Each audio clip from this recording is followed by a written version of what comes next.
السلام علیکم ورحمۃ اللہ وبرکاتہ۔ الحمد للہ الذی کتب الآثار ونسخ الآجال والقلوب عنده مفضیہ والسر عنده علانیہ، الحلال ما احل والحرام ما حرم والدین ما شرع والامر ما قضى، الخلق خلقه والعبد عبده وهو الله الرؤوف الرحيم، وأشهد أن لا إله إلا الله وحده لا شريك له، وأشهد أن سيدنا ومولانا محمدا عبده ورسوله، صلى الله تعالى عليه وعلى آله وعلى أصحابه وبارك وسلم تسليما كثيرا كثيرا، أما بعد، فأعوذ بالله من الشيطان الرجيم، بسم الله الرحمن الرحيم، من عمل صالحا من ذكر أو أنثى وهو مؤمن فلنحيينه حياة طيبة ولنجزينهم أجرهم بأحسن ما كانوا يعملون، وقال النبي صلى الله تبارك وتعالى عليه وسلم، ارتحلت الدنيا مدبرة وارتحلت الآخرة مقبلة ولكل واحدة منهما بنون فكونوا من أبناء الآخرة ولا تكونوا من أبناء الدنيا، فإن كل يتبعها ولدها، أو كما قال صلى الله تبارك وتعالى عليه وسلم۔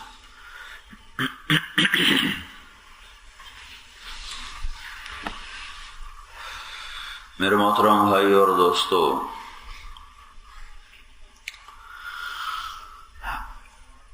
انسان آج تک اپنی عقل سے یہ نہیں سمجھ سکا کہ مجھے کس نے بنایا ہے اور کیوں بنایا ہے۔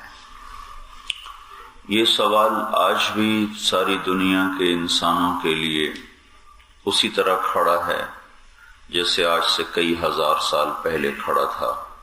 صرف اپنا علم جو ہم پڑھتے ہیں، جو ہمیں پڑھایا جاتا،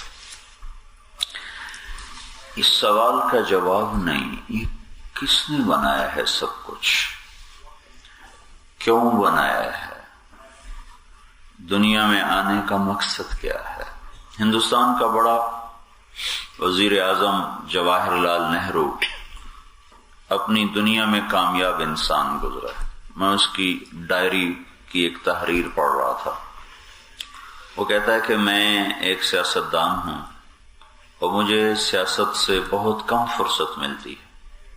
جب کبھی ملتی ہے تو میں یہ سوچتا ہوں میری زندگی کا مقصد کیا ہے۔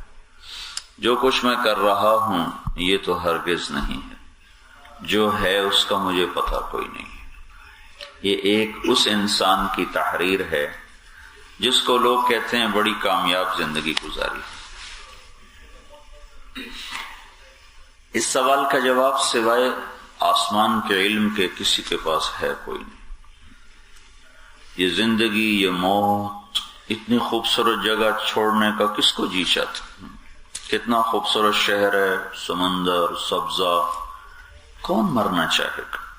اب میں 2 مہینے پہلے جبوتی گیا تھا جماعت میں، وہ اس کے بالکل الٹ خوفناک، تو دیکھ کے بھی خوف آتا ہے۔ ایسا 10 دن وہاں گزرے، مرنا وہ بھی نہیں چاہتے، اور یہاں کا رہنے والا بھی مرنا نہیں چاہتا، لیکن پھر کتنے گہرے کھڈے میں جا کے لوگ پھینک کے آ جاتے، اور اوپر رہنے کا زمانہ اتنا تھوڑا ہے کہ ادھر آنکھ کھلتی ہے ادھر بند ہو جاتی ہے، اور نیچے جانے کے بعد ایک طبقہ وہ ہے جو کہتا ہے مر گئے، مٹی ہو گئے، ہیہات لما توعدون، بس ختم۔ ہم یہ کہتے ہیں کہ نہیں، موت کے بعد ایک زندگی ہے، وہ شروع ہوتی ہے پھر ختم نہیں ہوتی ہے۔ تو اب میری اور آپ کی کتنی بڑی بے بسی ہے کہ اگر ہم اللہ کا علم بیچ میں نہ لائیں اور پھر اس کائنات کو اپنے آپ کو سمجھنا چاہیں تو سوائے پاگل ہو جانے کا راستہ کوئی نہیں۔ کیوں آیا؟ اب میں نہیں مرنا چاہتا ہوں، کیوں موت آ رہی، کیوں زمین کے کھڈے کے نیچے لوگ، اور ادھر تو قبر کے اندر قبر ہوتی ہے نا، تابوت، پھر تابوت قبر میں، پھر اوپر سیدھی مٹی. ہمارے تو چلو تھوڑا ایک طرف کھڈا کھود کر اس میں میت ڈال کر اس پر اینٹیں لگاتے ہیں، سیدھا اوپر مٹی نہ ڈالی جائے. ادھر تو ایک قبر تابوت، دوسری قبر مٹی کر اس کے اوپر مٹی. یہ کیا انجام ہے؟ تو وہ کون سی کامیابی ہے جس کو پانے کے بعد میں اس قبر میں چلا جاؤں؟ جیسے ایک مثال میں دیا کرتا ہوں، جیسے بہت بڑے عدد کو رقم 100 1000 لاکھ کروڑ 10 ٹریلین ہو، ضرب صفر ہونا انٹو صفر، تو رزلٹ جو ہوتا ہے وہ صفر ہو جاتا. ٹھنڈا 10 کروڑ ضرب صفر، تو میرے ہاتھ میں کیا آئے گا؟ صفر. 10 بلین ٹریلین ضرب صفر، میرے ہاتھ میں صفر ہے. ساری زندگی کی کامیابیاں ضرب موت، ہاتھ میں صفر آ جاتا. ساری زندگی کی عزت شہرت. سعید انور ابھی ماشاءاللہ 7 مہینے کے لیے جماعت میں چل رہا ہے ادھر کارڈف کی طرف. تو جو میری اس کی پہلی ملاقات ہوئی تھی، وہ 3 دن اس نے میرے ساتھ لگائے 2001 میں. تو وہ یہ کہنے لگا کہ میں یہ سمجھتا تھا کہ عزت، دولت اور شہرت بس یہی زندگی کا مقصد ہے، اسی لیے دنیا میں پیدا ہوئے. کب نصیب اچھا تھا، 22 سال میں ہی سب کچھ مل گیا، عزت بھی، دولت بھی، شہرت بھی، جس کے لیے لوگ برس ہا برس زور لگاتے. کہ اس کے بعد پھر وہی اندھیرا، پھر وہی اندر کی بے چینی. 100 بار چمن مہکا 100 بار بہار آئی، دنیا کی وہی رونق دل کی وہی تنہائی. تو اگر عزت اور دولت اور شہرت ہی زندگی کا مقصود ہے تو کسی مقصد کو پانے کے بعد تو چین آتا ہے. مسافر گھر پہنچے تو اسے چین آتا ہے، بھوکا روٹی کھائے تو اسے کچھ سکون ہوتا ہے. تو یہ کیا ہوا کہ اس چیز نے مجھے میری سوچوں کو بدلنا شروع کیا. بدلتے بدلتے بدلتے اللہ تعالیٰ نے یہ راستہ دے دیا. ایک آدمی نے سب کچھ پا لیا، جب موت سے ضرب آئی تو وہ بھی زیرو ہو گیا، اور ایک نے کچھ بھی نہ پایا اور موت سے ضرب کھائی تو وہ بھی زیرو ہو گیا. جو ڈنڈی میں مرتا ہے اس کی بھی ڈیڈ باڈی ہی ہوتی ہے، اور جو گجرات میں مرتا ہے اور جو پاکستان میں مرتا ہے اس کی بھی ڈیڈ باڈی ہوتی ہے. کوئی تھوڑا کہتا ہے کہ ڈاکٹر صاحب کا جنازہ کب ہوگا، اور جنرل صاحب کا جنازہ کب ہوگا، بادشاہ سلامت کا جنازہ کب ہوگا.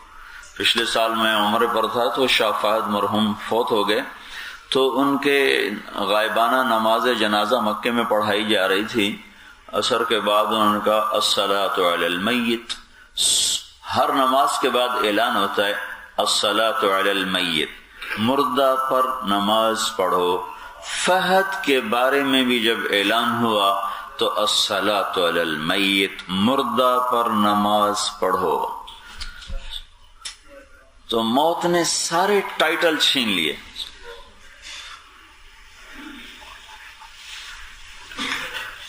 تو کس چیز کو ہم منزل اور مقصد بنا کے دوڑے اور کارڈف بیٹھے، کہاں پاکستان، کہاں ہندوستان، کہاں سے اڑے اور کہاں بنگلہ دیش، اور یہاں کے بیٹھے. اور یہاں یا تو یہاں کوئی 200 سال عمر ہو جاتی نا تو پھر آنا ٹھیک تھا. وہ یہاں بھی مر ہی جاتے ہیں.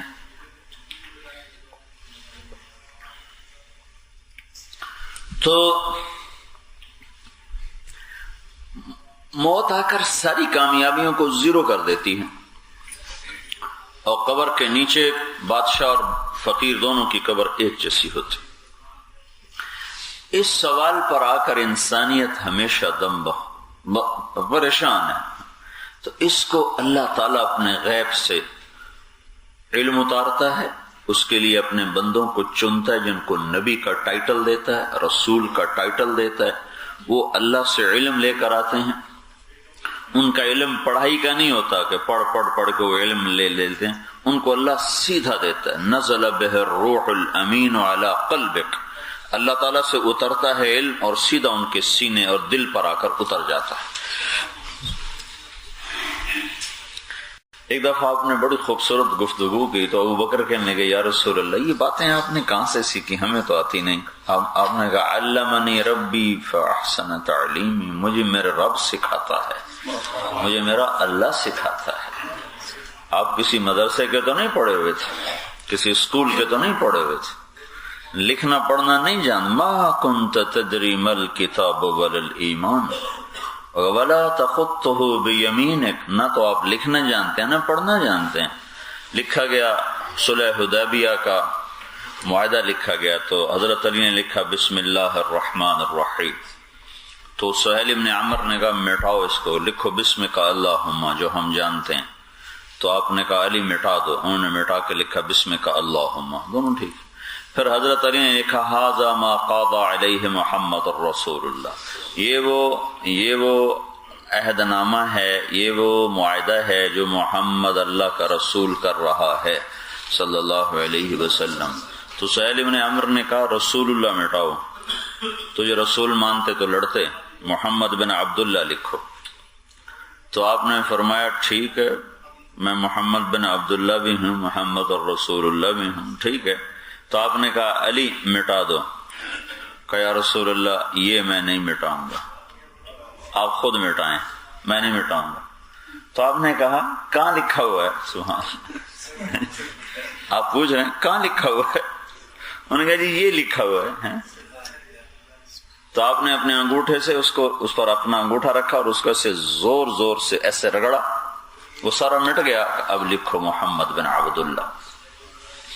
تو ان کا علم کسی کتاب سے نہیں ہوتا کہ پڑھ پڑھ کے پی ایچ ڈی کر گئے اور وہ کوئی اس سے اور اوپر کی ڈگری لے گئے، اللہ تعالیٰ کی طرف سے براہ راست ہوتا ہے۔ علمہ شدید القوی ذو مرۃ فاستوى وهو بالافق الاعلی ثم دنا فتدلى فكان قاب قوسین او ادنى فاوحى الى عبده ما اوحى۔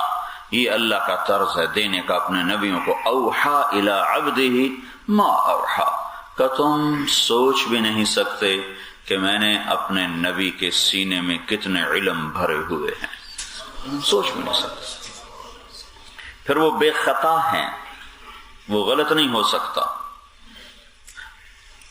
ان آنکھوں سے جو عرش کے نیچے جنت کو دیکھ سکتا ہو، یہاں کے لوگ صرف دوربینوں سے دیکھتے ہیں اور تھوڑا سا دیکھا ہے، تھوڑا سا، اور دیکھا بھی 3% میں ہے، 97% میں تو روشنی نہیں ہو، تو روشنی جب کچھ نہ ہو تو نظر کیا آئے گا؟ 3%۔ اس 3% میں انہوں نے جو دیکھا ہے وہ 3% کا کوئی کروڑواں حصہ بھی نہیں، بہت معمولی سا حصہ ہے۔ اور اللہ کے نبی مصلی پر کھڑے کھڑے ایک دم آگے ہو گئے، نماز پڑھاتے پڑھاتے آگے ہو گئے، پھر پیچھے ہو گئے۔ تو جو پہلی صف کے لوگ تھے انہوں نے دیکھا یہ آج نیا کام کیا ہے، نماز میں آگے چلے گئے مصلی پر۔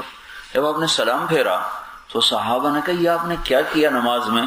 تو آپ نے کہا مجھے جنت نظر آ رہی تھی، اس کے انگوروں کے گچھے لٹکے ہوئے نظر آ رہے تھے، تو میں ان کو دیکھ کے آگے ہو گیا تھا۔ اتنی جو ان آنکھوں سے طاقت رکھتا ہو، جس کے آگے یہ اسپیس اور آسمان اور یہ 7 آسمان کے اوپر جنت شروع ہوتی، تو جو اتنی طاقتور نظر رکھتا ہو اس کا علم کیسا ہوگا؟ اور ڈنڈی والے اس کے علم کا ایک حرف بھی نہ جانتے ہوں تو وہ کامیاب کیسے ہوں گے؟ صرف پونڈ کا معنی جانتے ہوں تو وہ کامیاب کیسے ہوں گے؟ وہ اللہ کے دربار میں سرخرو کیسے ہوں گے؟ انہیں عزت کیسے ملے؟ تو بھائیو، زندگی کا سب سے پہلا سوال یہ کہ میں یہ جانوں میرا خالق کون ہے، وہ مجھے کس نے بنایا اور مجھے کیوں بنایا ہے۔ اس سوال کے بعد اگلا علم آئے گا تاکہ مجھے راستے کا تو پتہ چلے۔ اب یہ وہ سوال ہے جو صرف اسی سے حل ہو سکتا ہے جس نے بھیجا ہے، وہ جواب ہمیں معلوم ہے، آپ کو بھی معلوم ہے، اور ساری دنیا کو پتہ کوئی نہیں ہے۔ ان کو بتانا یہ ہمارے ذمے ہے، وہ ہمیں فرصت کوئی نہیں ہے، بتائیں تو خود پکڑے جاتے ہیں، خود اس پہ عمل کوئی نہیں ہے، تو قول و فعل کا تضاد پھر ہماری گردن میں پڑ جائے گا۔ تو اللہ کی طرف سے اس کا جواب آتا ہے، وَلَقَدْ خَلَقْنَا الْإِنسَانَ مِنْ سُلَالَةٍ مِنْ طِينٍ، تمہیں اللہ نے ہم نے تمہیں بنایا مٹی سے. پہلی چیز ہے مٹی. وَاللَّهُ خَلَقَكُم مِّن تُرَابٍ، مٹی. ثُمَّ مِن نُطْفَةٍ، پھر نطفہ. پھر کیا ثم خلقنا النطفة علقة فخلقنا العلقة مضغة فخلقنا المضغة عظاما فكسونا العظام لحما ثم انشأناه خلقا آخر فتبارك الله احسن الخالقین. یہ اللہ نے آ کے حل کیا ہے کہ کہاں سے بنے ہو؟ مٹی سے کیا نکلی؟ غذا سے بنا پانی، گندا پانی. اس پانی کو ہم نے اگلی شکل دی، پھر اس سے اگلی شکل دی، پھر اس سے اگلی شکل دی، پھر ماں کے پیٹ میں تمہیں یہ رنگ روپ دیا اور آنکھیں بنائیں. الم نجعل له عینین ولسانا وشفتین وہدیناہ النجدین. یہ سب کچھ ہم نے تمہیں دیا ہے ماں کے پیٹ میں 3 اندھیروں میں. هو الذی یصورکم فی الارحام کیف یشاء، تمہارا اللہ ہے جو ماں کے پیٹ میں تمہیں جیسا چاہتا ہے بناتا ہے. پھر جب چاروں طرف رزق کے دروازے بند ہوتے ہیں تو میرا اللہ تعالیٰ فرماتا ہے کہ یا ابن آدم لم ازل ادبر فیک تدبیرا حتی انفذت ارادتی فیک. میرا نظام تیرے اندر چلتا ہے اور تیرے ماں کے پیٹ میں تیری تخلیق اور تیرے بنانے کے مختلف مراحل سے تمہیں بناتا چلا جاتا ہے، نکالتا چلا جاتا ہے، پورا کرتا چلا جاتا ہے. پھر تجھے وہاں رزق پہنچاتا ہے. من اوصل الیک الغذاء وانت جنین فی بطن امک، تجھے ماں کے پیٹ میں رزق دیتا ہے جبکہ چاروں طرف سے راستے بند ہوتے ہیں. اور پھر ماں کے پیٹ میں تجھے ٹھکانہ دیتا ہے. جعلت لك قرارا فی بطن امک ثم جعلناه نطفة فی قرار مکین فی قرار علم نخلقکم من ماء مہین. یہ اس سوال کا جواب آ رہا ہے کس نے بنایا؟ تو اس کا جواب اللہ کے رسول کی زبان پر اللہ کا کلام ہے، ہم نے تمہیں بنایا ہے. الم یک نطفة من منی یمنی، تم ایک گندا پانی تھے جو اچھل کے آ رہا تھا. ثم کان علقة فخلق فسوى، پھر تمہارا اللہ ہے جس نے اس گندے پانی پر اپنی تدبیر کو چلایا. خلقك فسواك فعدلك في اي صورة ما شاء ركبك، تمہیں اس خوبصورت انداز میں بنایا، ایسا برابر کر کے بنایا. آنکھیں کہاں لگنی چاہیے، نتنا کہاں ہو، ہونٹ کیسے ہو، جبڑے کیسے ہو، چال کیسی ہو، بول کیسا ہو، لہجہ کیسا ہو. چال بھی نہیں ملنے دیتا اللہ. 5 ارب انسان ہیں، ہر آدمی 2 پاؤں سے چلتا ہے، ہر ایک کے چلنے کا انداز الگ الگ ہے. اور ہر آدمی حلق سے بولتا ہے، چھوٹا سا وائس باکس ہے، اس سے ہر آدمی بولتا ہے، اور ہر آدمی کے بول کا لہجہ جدا جدا اللہ تعالیٰ نے بنا دیا ہے. یہ اتنی بڑی قدرت والا، اتنے بڑے نظام چلانے والا، وہ اپنی تخلیق میں بے خطا ہے. بلا وہو الخلاق العلیم، زبردست خالق ہے، زبردست اس کا علم ہے. لا یضل ربی ولا ینسا، نہ بھولتا ہے، نہ بھٹکتا ہے، نہ غلط کرتا ہے. لا تحسبن اللہ غافلا، نہ وہ غافل ہے کہ پانی بناتے ہوئے انسان کو بھول جائے، انسان بناتے ہوئے پرندوں کو بھول جائے، پرندوں کو سنبھالتے ہوئے وہ شیر کو بھول جائے، شیر کو دیتے ہوئے چیتے کو بھول جائے، آسمانوں کو روکتے ہوئے زمین کو بھول جائے. لا یشغلہ عظیم سلطانہ من صغیر سلطانہ، اتنا طاقتور ہے کہ لو ان اولکم و آخرکم و انسکم و جنکم و حیکم و میتکم و رطبکم و یابسکم و صغیرکم و کبیرکم و ذکرکم و انثاکم. 2-3 حدیثیں میں نے اکٹھی کر کے بیان کر دیں کہ میرے بندو، تمہارے اول اور آخر انسان اور جنات، زندہ اور مردہ، چھوٹے اور بڑے، بوڑھے اور جوان، مرد اور عورت، اگلے اور پچھلے، سب کٹھے ہو جاؤ، سب کٹھے ہو جاؤ، کوئی بھی پیچھے نہ بچے. فَسَأَلُونِي، پھر سارے مانگنا شروع کرو، سب زور سے، آہستہ، دل میں،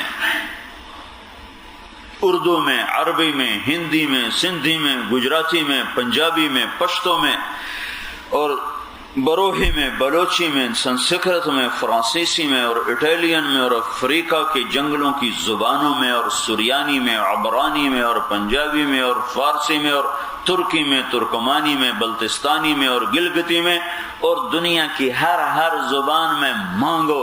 زور سے بھی مانگنے والے زور لگا رہے ہوں، آہستہ بولنے والے آہستہ بول رہے ہوں، چپ چپ کے بولنے والے چپ کے بول رہے ہوں، جو گونگے ہیں وہ ویسے ہی گوں گاں کر رہے ہوں، اور کچھ ہونٹ بند کر کے دل کی دھڑکنوں میں اس کو پکار رہے ہوں۔ اتنے بڑے مجمع کے لیے اللہ تعالیٰ کہتا ہے میں سب کی برابر سن لیتا ہوں۔ لا يشغلہ سمع عن سمع، لا يشغلہ سمع عن سمع ولا يلہیہ قول عن قول ولا يحجبہ فضل عن فضل۔ میں کیسا سنتا ہوں کہ تم زور سے بولنے والے، آہستہ بولنے والے، دل میں بولنے والے، اردو، ہندی، سندھی، بلوچی، بروہی، پشتو بولنے والے، سب کی الگ سمجھتا ہوں، اور مجھے ایک لمحے کے لیے یہ خطرہ نہیں ہوتا کہ پہلے اس کی سن لوں کہیں اس کی غلط نہ ہو جائے، پہلے اس کی سن لوں کہیں اس کی غلط نہ ہو جائے۔ سب کی برابر برابر برابر سنتا چلا جاتا ہوں۔ اماں کے دو بیٹے اکٹھے بولیں تو مارنا شروع کر، الو کے بٹو ایک ایک کر کے بولو، اکٹھے ہی بولنا شروع کر دیا ہے۔ وہ دو کی نہیں سن سکتی اماں، میرا اللہ کہتا تم سارے ہی بولو، سارے ہی بولو، سارے ہی بولو، اور پھر ساتھ جانور بھی ملا لو، پرندے بھی ملا لو، درندے بھی ملا لو، مچھلیاں بھی ملا لو، فرشتے بھی ملا لو، تیرے اللہ کا سننا ایسا سننا ہے انہ هو السمیع العلیم۔ سارے کا سب کی درخواستیں سن کر سمجھ کر پھر جب وہ دینا شروع کرے گا تو فَأَعْطَيْتُ كُلَّ إِنسَانٍ مَسْأَلَتَا، پھر تم نے جو چاہا، جو مانگا، جو تمنا کی، سب میں نے تمہیں دے دیا، پھر مانگا پھر دیا، پھر مانگا پھر دیا۔ مَا نَقَصَ ذَلِكَ مِمَّا عِنْدِي إِلَّا كَمَا يَنْقُصُ الْمِخْيَطُ إِذَا أُدْخِلَ الْبَحْرَ، تو میرے خزانے میں اتنی بھی کمی نہیں آتی جتنا سمندر سے ایک قطرہ نکال لو تو اس سے کمی آتی۔ قطرے کے نکل جانے سے کمی تو آ گئی نا۔ جب سوئی کو پانی میں ڈبویا اور وہ سوئی کو باہر نکالا، اس پہ پانی اتنا تو لگا کہ وہ تر ہو گئی، تو اتنی کمی تو آ گئی نا۔ تو اللہ تعالیٰ کہتا ہے میرے خزانے میں اتنی کمی بھی نہیں آتی۔ بلا وہو الخلاق العلیم، بڑا طاقتور۔ یہ جواب وہیں سے مل سکتا ہے، دنیا اندھی ہے نہیں بتا۔ موت کسے کہتے ہیں؟ 200 جواب ہیں، 200 جواب سائنس کی کتابوں میں لکھے ہوئے ہیں موت کسے کہتے ہیں، اور ایک بھی ٹھیک نہیں۔ اور ایک قرآن نے جواب دیا، ٹھک کر کے دیا، اللہ یتوفی الانفس حین موتها والتی لم تمت فی منامها فیمسک التی قضا علیها الموت ویرسل الاخرى۔ اللہ ہے جو تمہارے جسم سے روح کو نکال کر تم پر موت کی مہر لگا دیتا ہے۔ ایک جواب دیا اور 100 سنار کی ایک لوہار کی جو تھا۔ ہاں، قل یتوفاکم ملک الموت الذی وکل بکم ثم الی ربکم ترجعون یحیی ویمیت امات واحیا۔ یہ زندگی اور موت کے سلسلے آسمان سے چلتے ہیں، زمین پر نہیں ہے۔ پھول میں طاقت نہیں ہے کہ خوشبو اپنے اندر بھر دے، اور پھل میں طاقت نہیں کہ وہ میٹھا ہو کے رس بھر کے کھڑا ہو جائے، اور یہ پانی میں طاقت نہیں کہ اس کی لہریں آئیں اور یہاں آ کے دم توڑ دیں۔ ایک اٹھی ہوئی لہر ساری دنیا کو کھا جائے۔ یہ کون سی طاقت ہے کہ جو لہروں کو اٹھا کے پیچھے پھینک دیتا ہے؟ اس پانی کو کڑوا کر دیا، دریا کے پانی کو میٹھا کر دیا۔ هو الذی خلقکم، تمہارا خالق اللہ ہے، ہمارا خالق اللہ ہے۔ یہ کس نے بنائے ہیں؟ کہ ھذا ملح اجاج، یہ کڑوا سمندر بھی اللہ نے بنایا ہے۔ اور ھذا عذب فرات سائغ شرابہ، یہ میٹھے دریا کا پانی بھی اللہ نے بنایا ہے۔ اللہ سمندر کے پانی کو بھی نا کڑوے کو بھی نعمت کے طور پہ ذکر کرتا ہے، یہ بھی میری بڑی نعمت ہے کہ میں نے تمہیں کڑوا پانی دیا ہوا ہے۔ تو ایک دن مجھے خیال آیا کہ کڑوا پانی کی میں کیا نعمت ہے، تو مجھے بعد میں کتنا بڑا اللہ کا احسان ہے۔ اگر یہ پانی میٹھا ہوتا سمندر کا تو اس میں اتنی بدبو پیدا ہوتی کہ ڈنڈی والے تو پہلے ہی مر چکے ہوتے۔ ایک ہوا گندے پانی کی، یہ سارا پانی گندا ہو جاتا۔ اس میں اتنا اللہ نے تیزاب ڈال دیا ہے نمک کا کہ اس میں گند پیدا ہی نہیں ہوتا۔ پھر اگر اس میں نمک نہ ہوتا تو بارش نہ ہوتی۔ بارشوں کا نظام اس لیے کہ یہ پانی نمک والا ہے۔ یہ بخارات اڑتے ہیں، ایک مائکرو لیئر ہے چھوٹی سی پانی کے اوپر جو ایک بڑا 10 ملی میٹر ہوتی ہے، اس میں سے اللہ تعالیٰ پانی کو اٹھاتا ہے اور کوئی 1 سیکنڈ میں 15 ٹریلین ٹن پانی ہوا میں اڑ جاتا ہے 1 سیکنڈ میں، اور وہ جا کر اوپر اس کے ساتھ نمک بھی جاتا ہے. یہ نمک اوپر جا کے ٹھنڈا ہو جاتا ہے، کٹھا ہوتا ہے نمک، ٹھنڈ پیدا کر دیتا ہے. نمک اوپر جا کے ٹھنڈک پیدا کرتا ہے. اس ٹھنڈک سے جو بخارات ہیں وہ پانی کے قطروں میں تبدیل ہوتے ہیں. پھر اس کو اللہ تبارک و تعالی بادل کا رنگ دیتا ہے، اس کو بادل کا رنگ دیتا ہے. اس میں پھر اللہ تعالیٰ اس کو جب اکٹھا کر دیتا ہے تو پھر جب وہ وزنی ہو جاتے ہیں اور ان کا وزن زیادہ ہو جاتا ہے اور ہوا ان کو اٹھانے سے مشکل ہو جاتی ہے تو پھر وہ پیچھے ہٹتی ہے تو وہ قطرہ بن کر زمین پر گرنا شروع ہوتا ہے. اس کی رفتار ہوتی ہے 558 کلومیٹر فی گھنٹہ. 1200 میٹر کی بلندی سے پانی کے قطرے کے برابر کسی چیز کو پھینکا جائے تو اس کی رفتار بنتی ہے 558 کلومیٹر فی گھنٹہ. لیکن اللہ تعالیٰ بیچ میں سپیڈ بریکر لگاتا ہے. اتنے سپیڈ بریکر ہیں کہ ان سے ٹکراتے جب یہ بارش ڈنڈی کی سڑک پر گرتی ہے، چھت پر گرتی ہے، انسان پر گرتی ہے تو اس کی رفتار ہوتی ہے 8 کلومیٹر فی گھنٹہ. یہ گولی کی رفتار ہے 1700 کلومیٹر فی گھنٹہ. تو گولی کی رفتار کے آدھے سے کچھ کم اس کی رفتار ہے. اگر اللہ بیچ کے سپیڈ بریکر ہٹا دے تو 2-4 بوندیں گنجا تو پہلے ہی 2-4 بوندوں میں جائے گا نا. اور جس کے سر پہ بال ہیں تھوڑی دیر وہ برداشت کر لے گا. اور یہ جو آپ کی یہ ہے نا سارے لکڑ کے گھر، سبحان اللہ، ساری لکڑی، ہم نے کہا پتہ نہیں یہاں لکڑ ہی لکڑ ہے، دیکھنے میں بڑے خوبصورت، اندر جاؤ تو ٹھا ٹھا ٹھا ٹھا لکڑی کھوکھلے گھر. تو ان کو تو ایک بارش نے سوراخ کر کے برمے کی طرح زمین کے اندر اتر جاتی. یہ اللہ تعالیٰ ہے. الم تر ان اللہ یزجی سحابا ثم یؤلف بینہ ثم یجعلہ رکاما. تمہارا اللہ ہے جو بادلوں کو لاتا ہے. کہاں سے لاتا ہے؟ ترتیب میں نے بتا دی. کہاں سے لاتا ہے، کیسے کرتا ہے، یوں اس کا نظام چلاتا ہے. پھر اس کو ہوا میں اوپر جا کے جمع کرتا ہے. پھر رکام ہے اوپر. اب تو جہاز کے اوپر نظر آ رہا ہے، اس وقت تو نظر نہیں آ رہا تھا، اب نظر آ رہا ہے. جہاز کے اوپر جاؤ تو بادل ایسے اوپر پہاڑ کی طرح کھڑے ہوتے ہیں. تو جب یہ جو اوپر والے بادل ہوتے ہیں اس کا پانی برف بن چکا ہوتا ہے، جو نیچے والے بادل ہوتے ہیں اس کا پانی ہوتا ہے. تو جب اولے بھی پڑتے ہیں اور بارش بھی پڑتی ہے، وہ اوپر والے بادلوں کو جب اللہ تعالیٰ کہتا ہے تم بھی نیچے اتارو اپنی جو کچھ ہے، تو پھر برف گرنا شروع کر دی. جو آپ کو برف گرتی ہے اور جو سور اور سفیدی چھا جاتی ہے، یہ اللہ تبارک و تعالیٰ اوپر سے برف گراتا ہے، نیچے سے بارش برساتا ہے. اس گندے پانی کو فلٹر کر کے اللہ تعالیٰ صاف شفاف کر کے اسے زمین پہ برساتا ہے، اس کی رگوں میں اتار کر فَأَسْكَنَّاهُ فِي الْأَرْضِ. اسے زمین میں اللہ اسپنج کی طرح زمین بنا کر اس میں ڈال دیتا ہے. اگر اللہ تعالیٰ ہمیں کہتا اپنا پانی سٹور کر لو، پھر نہیں ملے گا، تو ہم کیا کرتے ہیں؟ 50 60 سال 70 سال کا پانی کوئی کہاں سٹور کرتا. اللہ نے زمین کی رگوں میں اسے اتار دیا اور میٹھے کو الگ کر دیا، کڑوے کو الگ کر دیا. بینہما برزخ لا یبغیان. ان میں اللہ کا امر ہے، کوئی پردہ نہیں. کبھی دیکھا کہ آپ نے کوئی سیمنٹ کی دیوار کھڑی ہوئی ہو؟ اس میں اللہ کا امر ہے. میٹھا ادھر نہیں جاتا، کڑوا ادھر نہیں جاتا، یہ آپس میں ملتے نہیں ہیں. کہ اللہ نے ہر پانی کی سرفیس ٹینشن جدا جدا بنائی ہے. ہر پانی کے مولیکیولز آپس میں اتنے سخت ٹائٹ ہیں کہ وہ ان کو یوں کرو تو آپس میں ایسے ملتے نہیں، ایسے ہی رہتے ہیں. تو یہ اگر اللہ ان کو ڈھیلا کر دیتا تو ساری دنیا میں ایک قطرہ میٹھا پانی نہ ملتا. ایک قطرہ اگر یہ ڈھیلے ہو جاتے تو ساری دنیا کا کڑوا میٹھے میں جاتا اور زمین کے اندر کی رگوں سے اس کے اندر داخل ہوتا. دنیا کو ایک گھونٹ پانی نہ ملتا. آپ جیسے لوگ کہتے ہیں جی اس سے کیا فرق پڑتا ہے، ہم وہ کیا ہوتا پلانٹ لگا لیتے جو پانی صاف کر لیتے. ہم تو بڑے ایڈوانس لوگ ہیں، ہم پلانٹ لگا کے پانی صاف کرتے پیتے رہتے.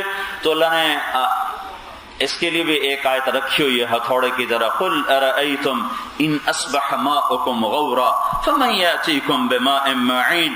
بڑے زوردار ہو، اگر میں پانی ہی ختم کر دوں پھر کیا کرو گے؟ تمہارے پلانٹ چلیں گے کہاں سے؟ ان اصبح ماؤکم غورا. اگر میں پانی کو کہہ دوں بس چل چھٹی کر، چلا جا، تو پھر کیا کرو گے؟ کہاں سے لاؤ گے؟ کیا کرو گے؟ ہاں بھائی، سب سے پہلا علم یہ ہے کہ جانو میرا خالق کون ہے، مجھے کس نے بنایا ہے اور کیوں بنایا ہے. کہیں ایسا نہ ہو کہ زندگی گزر جائے اور راہوں پہ اور اب شام ہونے لگے تو پتہ چلے تو اندھیرے میں واپس بھی نہ جا سکیں، پھر کف افسوس ملنے کی سوا کچھ ہاتھ میں نہ ہو، جو لوٹ آئیں تو کچھ کہنا نہیں، بس دیکھنا انہیں غور سے جنہیں منزلوں پہ خبر ہو کہ یہ راستہ کوئی اور تھا، زندگی بھر چل چل چل پتہ چلا کتنے آگے ہوں تو واپس بھی نہیں جا سکتے۔ تو انسان کی سب سے بڑی ضرورت ہے کہ وہ جانے کہ میرا خالق کون ہے، جس کو اللہ نے بتایا، قرآن نے بتایا، واللہ خلقکم، تمہیں اللہ نے بتایا، خلقک فسواک فعدلک، اس خوبصورت انداز میں بنایا، فی ای صورت ما شاء رکبک، دیکھتے نہیں ہو تمہیں کیسا خوبصورت کر کے اللہ تعالیٰ نے تمہیں بنایا ہے، یہ چھوٹا سا گوشت کا لوتھڑا کیسے بولتا ہے، دماغ کیسے سوچتا ہے، کان کیسے سوچتے ہیں، کتنا بڑا اندر خون کی نالیوں کا نظام چل رہا ہے، ان کی صفائی کے لیے کیا کیا تمہارا رب کر رہا ہے، اور کیسے کیسے طاقتور نظام کے ذریعے سے تم سو بھی رہے ہو تمہیں نہیں خبر، تمہارے لیے اللہ تعالیٰ نظام چلاتا ہے۔ تو بھائیو اس اللہ کو پہچاننا کہ واللہ خلقکم، مجھے اللہ نے پیدا کیا ہے، مجھے اللہ نے بنایا ہے، کہاں سے بنایا ہے؟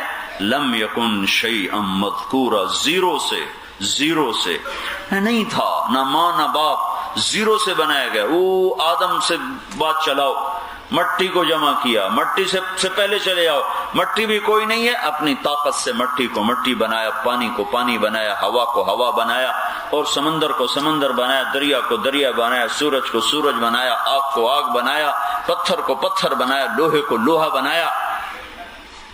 سبحان اللہ۔ اللہ تعالیٰ کہتا ہے انزلنا الحدید، ہم نے لوہا اتارا۔ کسی بھی دھات کے بارے میں یہ نہیں کہ انزلنا ذهب، ہم نے سونے کو اتارا، ہم نے چاندی کو اتارا، ہم نے پیٹرول کو اتارا، ہم نے تانبے کو اتارا، صرف لوہے کے بارے میں آتا ہے کہ ہم نے لوہے کو اتارا، فیہ بأس شدید، اس میں بڑی طاقت رکھی۔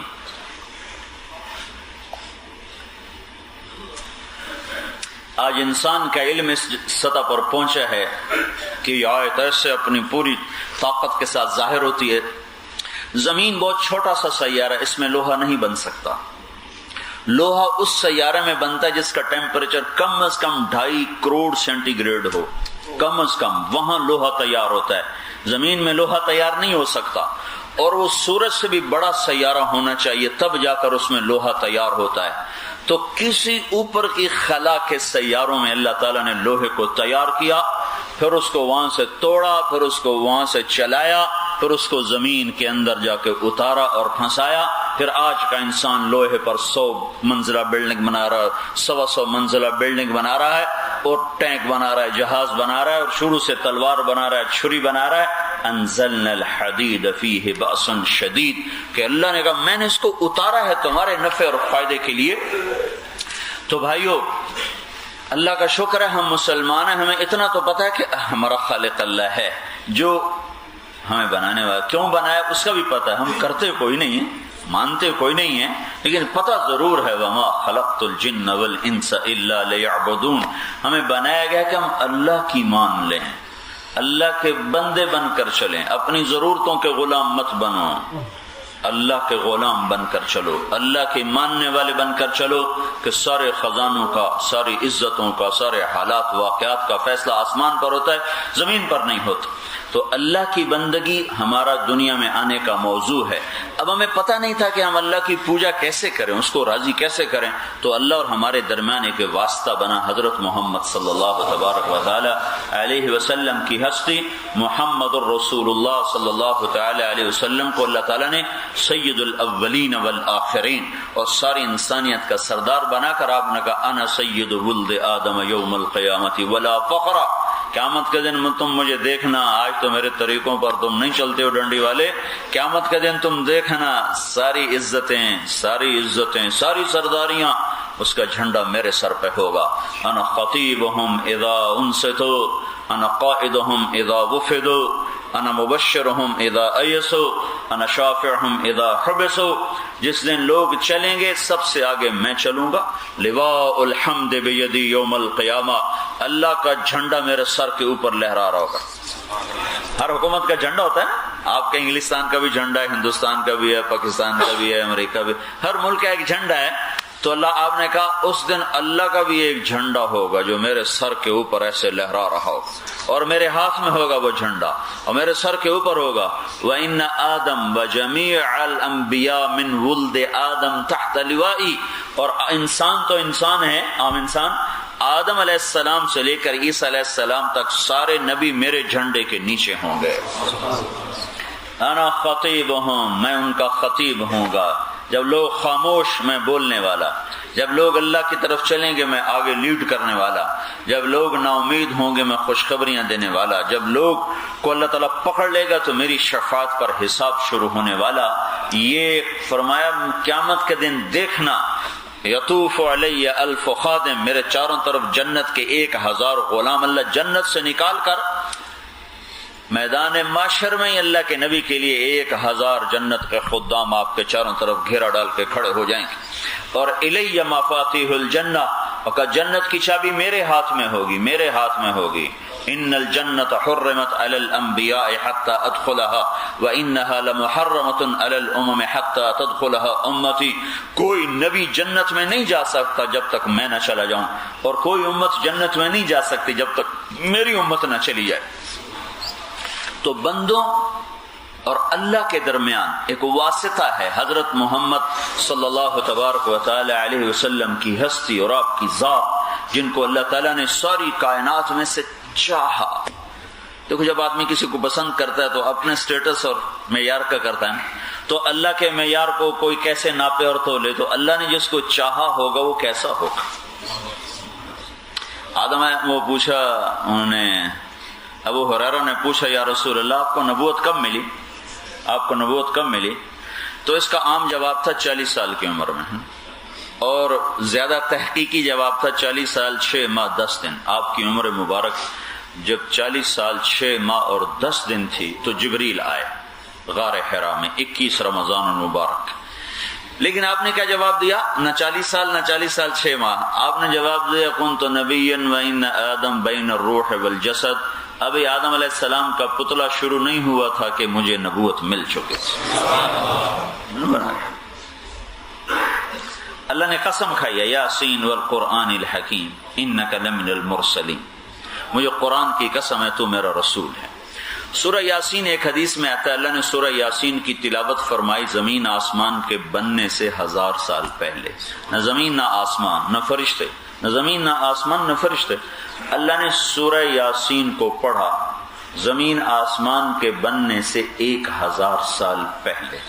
اس زمین اور کائنات کو بننے میں جو لوگ سائنس والے کہتے ہیں 15 ارب 20 ارب سال کا زمانہ ہے۔ ٹھیک ہے، ٹھیک ہی ہوگا کیونکہ اس کو غلط کہنے کی بھی ہمارے پاس کوئی دلیل نہیں، تو لہذا ہم اسی کو فرض کر لیتے ہیں کہ بھائی کم از کم 15-20 ارب سال سے یہ نظام بنا ہوا ہے۔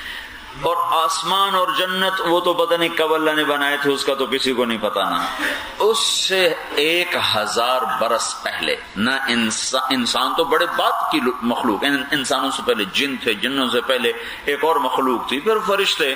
تو اللہ کہہ رہا ہے اس وقت، اللہ کہہ رہا ہے جب کچھ بھی نہیں ہے، اللہ کہہ رہا ہے مجھے قرآن حکیم کی قسم، انکا، کاف ہوتا ہے، کاف کا ترجمہ ہوتا ہے آپ، اور آپ کہا جاتا ہے جو سامنے کھڑا، وہ ہوتا ہے جو دور ہو۔ تو اللہ تعالیٰ کہہ رہا ہے اے میرے نبی آپ میرے رسول ہیں۔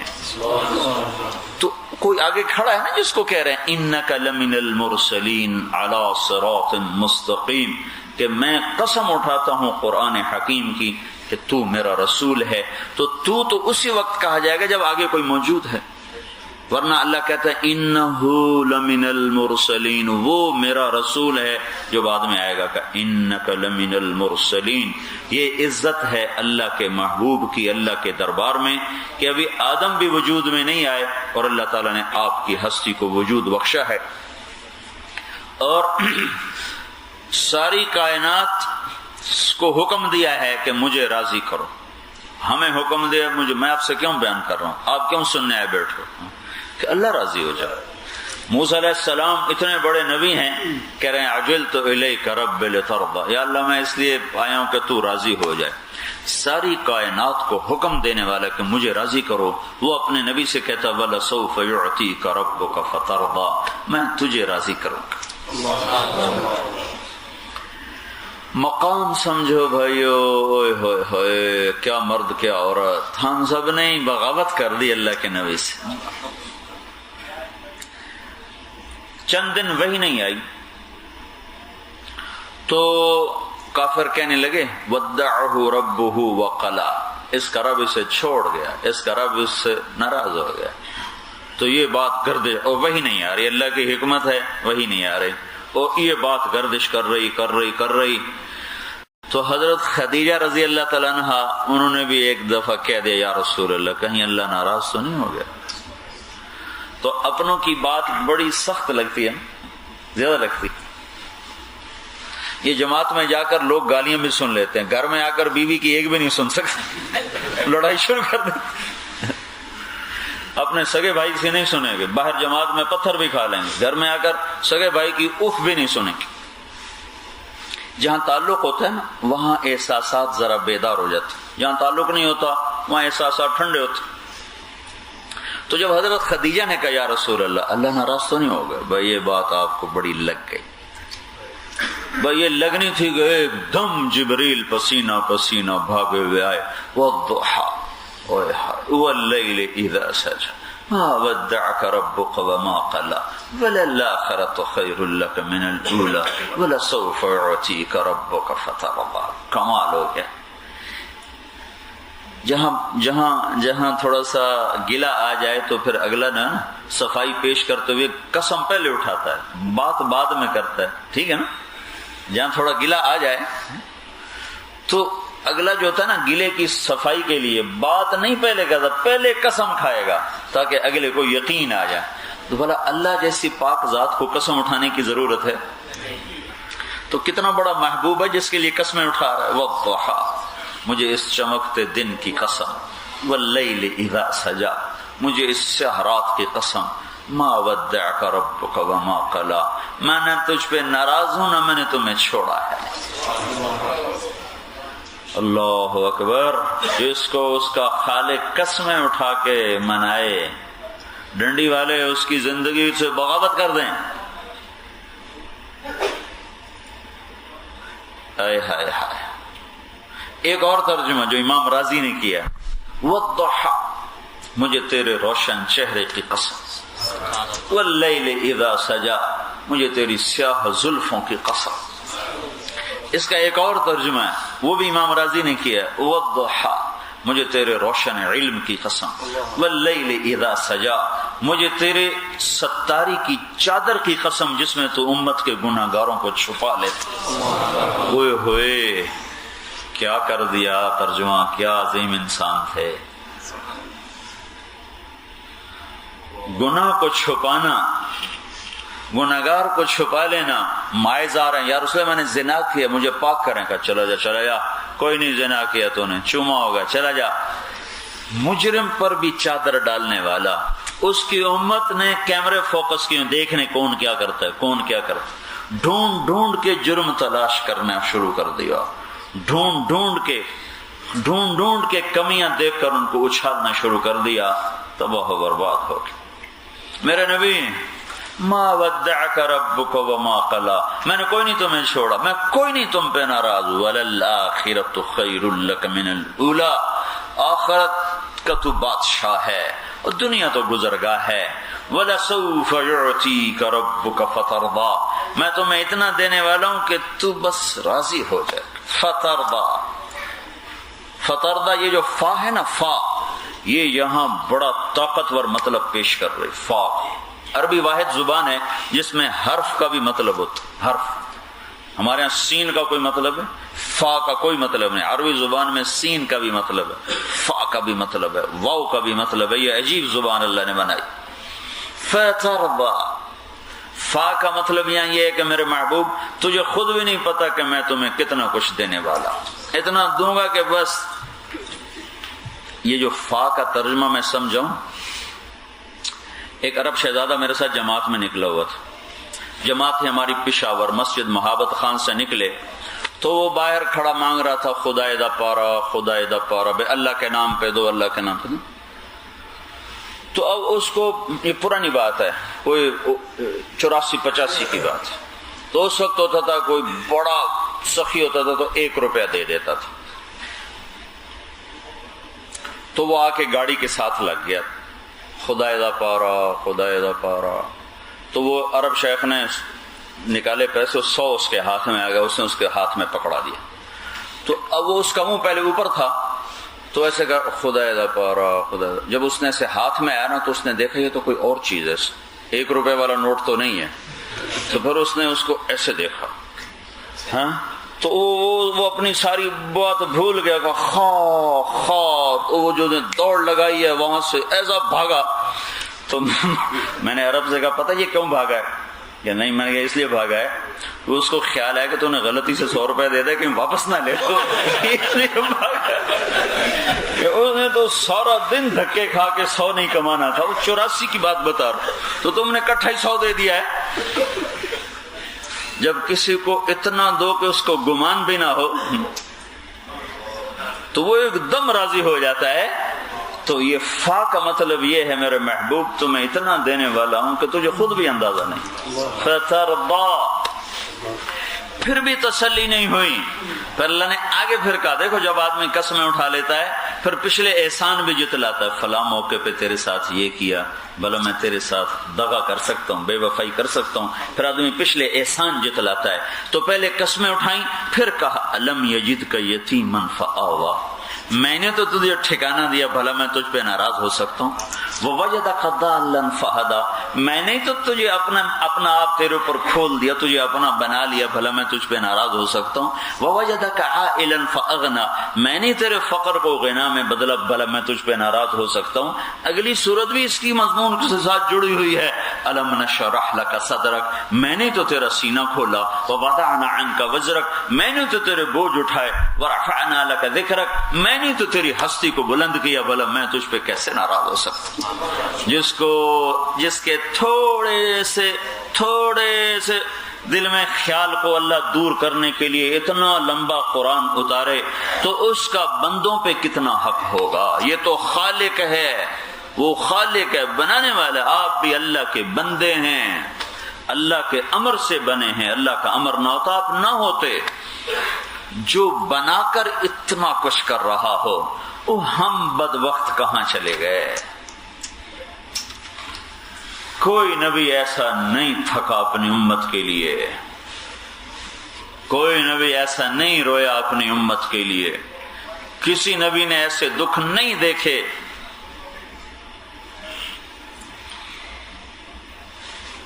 کیا بتاؤں میں, چارپائی پہ لیٹے ہوئے تھے, ایسے کروٹیں بدل رہے کروٹ, پھر نہیں رہ گیا تو چارپائی کا کنارہ ہوتا ہے نا لکڑی والا, اپنے پیٹ کو اس کے ساتھ لگا کر ایسے پریس کر رہے تھے, ایسے زور پریس کر رہے. تو حضرت عائشہ نے پوچھا یا رسول اللہ کیا ہوا؟ کہ عائشہ بھوک بہت سخت لگی. ہائے میدا کٹھا ہوتا ہے نا تو اس سے بے قراری ہوتی ہے طبیعت میں. تو ایک دن نہیں ہے, 2 نہیں ہے, 4تھا دن ہے, بھوک بڑی لگی ہوئی. تو عائشہ رضی اللہ تعالیٰ نے رونے لگی. تو یا رسول اللہ آپ اللہ سے کیوں نہیں کہہ دیتے, آپ اشارہ کریں گے سب کچھ ہوتا رہے گا. کہ نہیں, یہ کام نہیں کروں گا, یہ کام نہیں کروں گا. میرے اللہ نے تو مجھے کہا تھا یہ 100 ارب سونے چاندی بنا دیتا ہوں تیرے ساتھ چلے گا. تو نہیں یا اللہ, ایک دن بھوکا رہوں گا, ایک دن روٹی کھاؤں گا. امت ساری کوئی مالدار ہوگی, امت تو ساری غریب ہوگی, تو غریبوں کو تسلی کہاں سے ملے گی.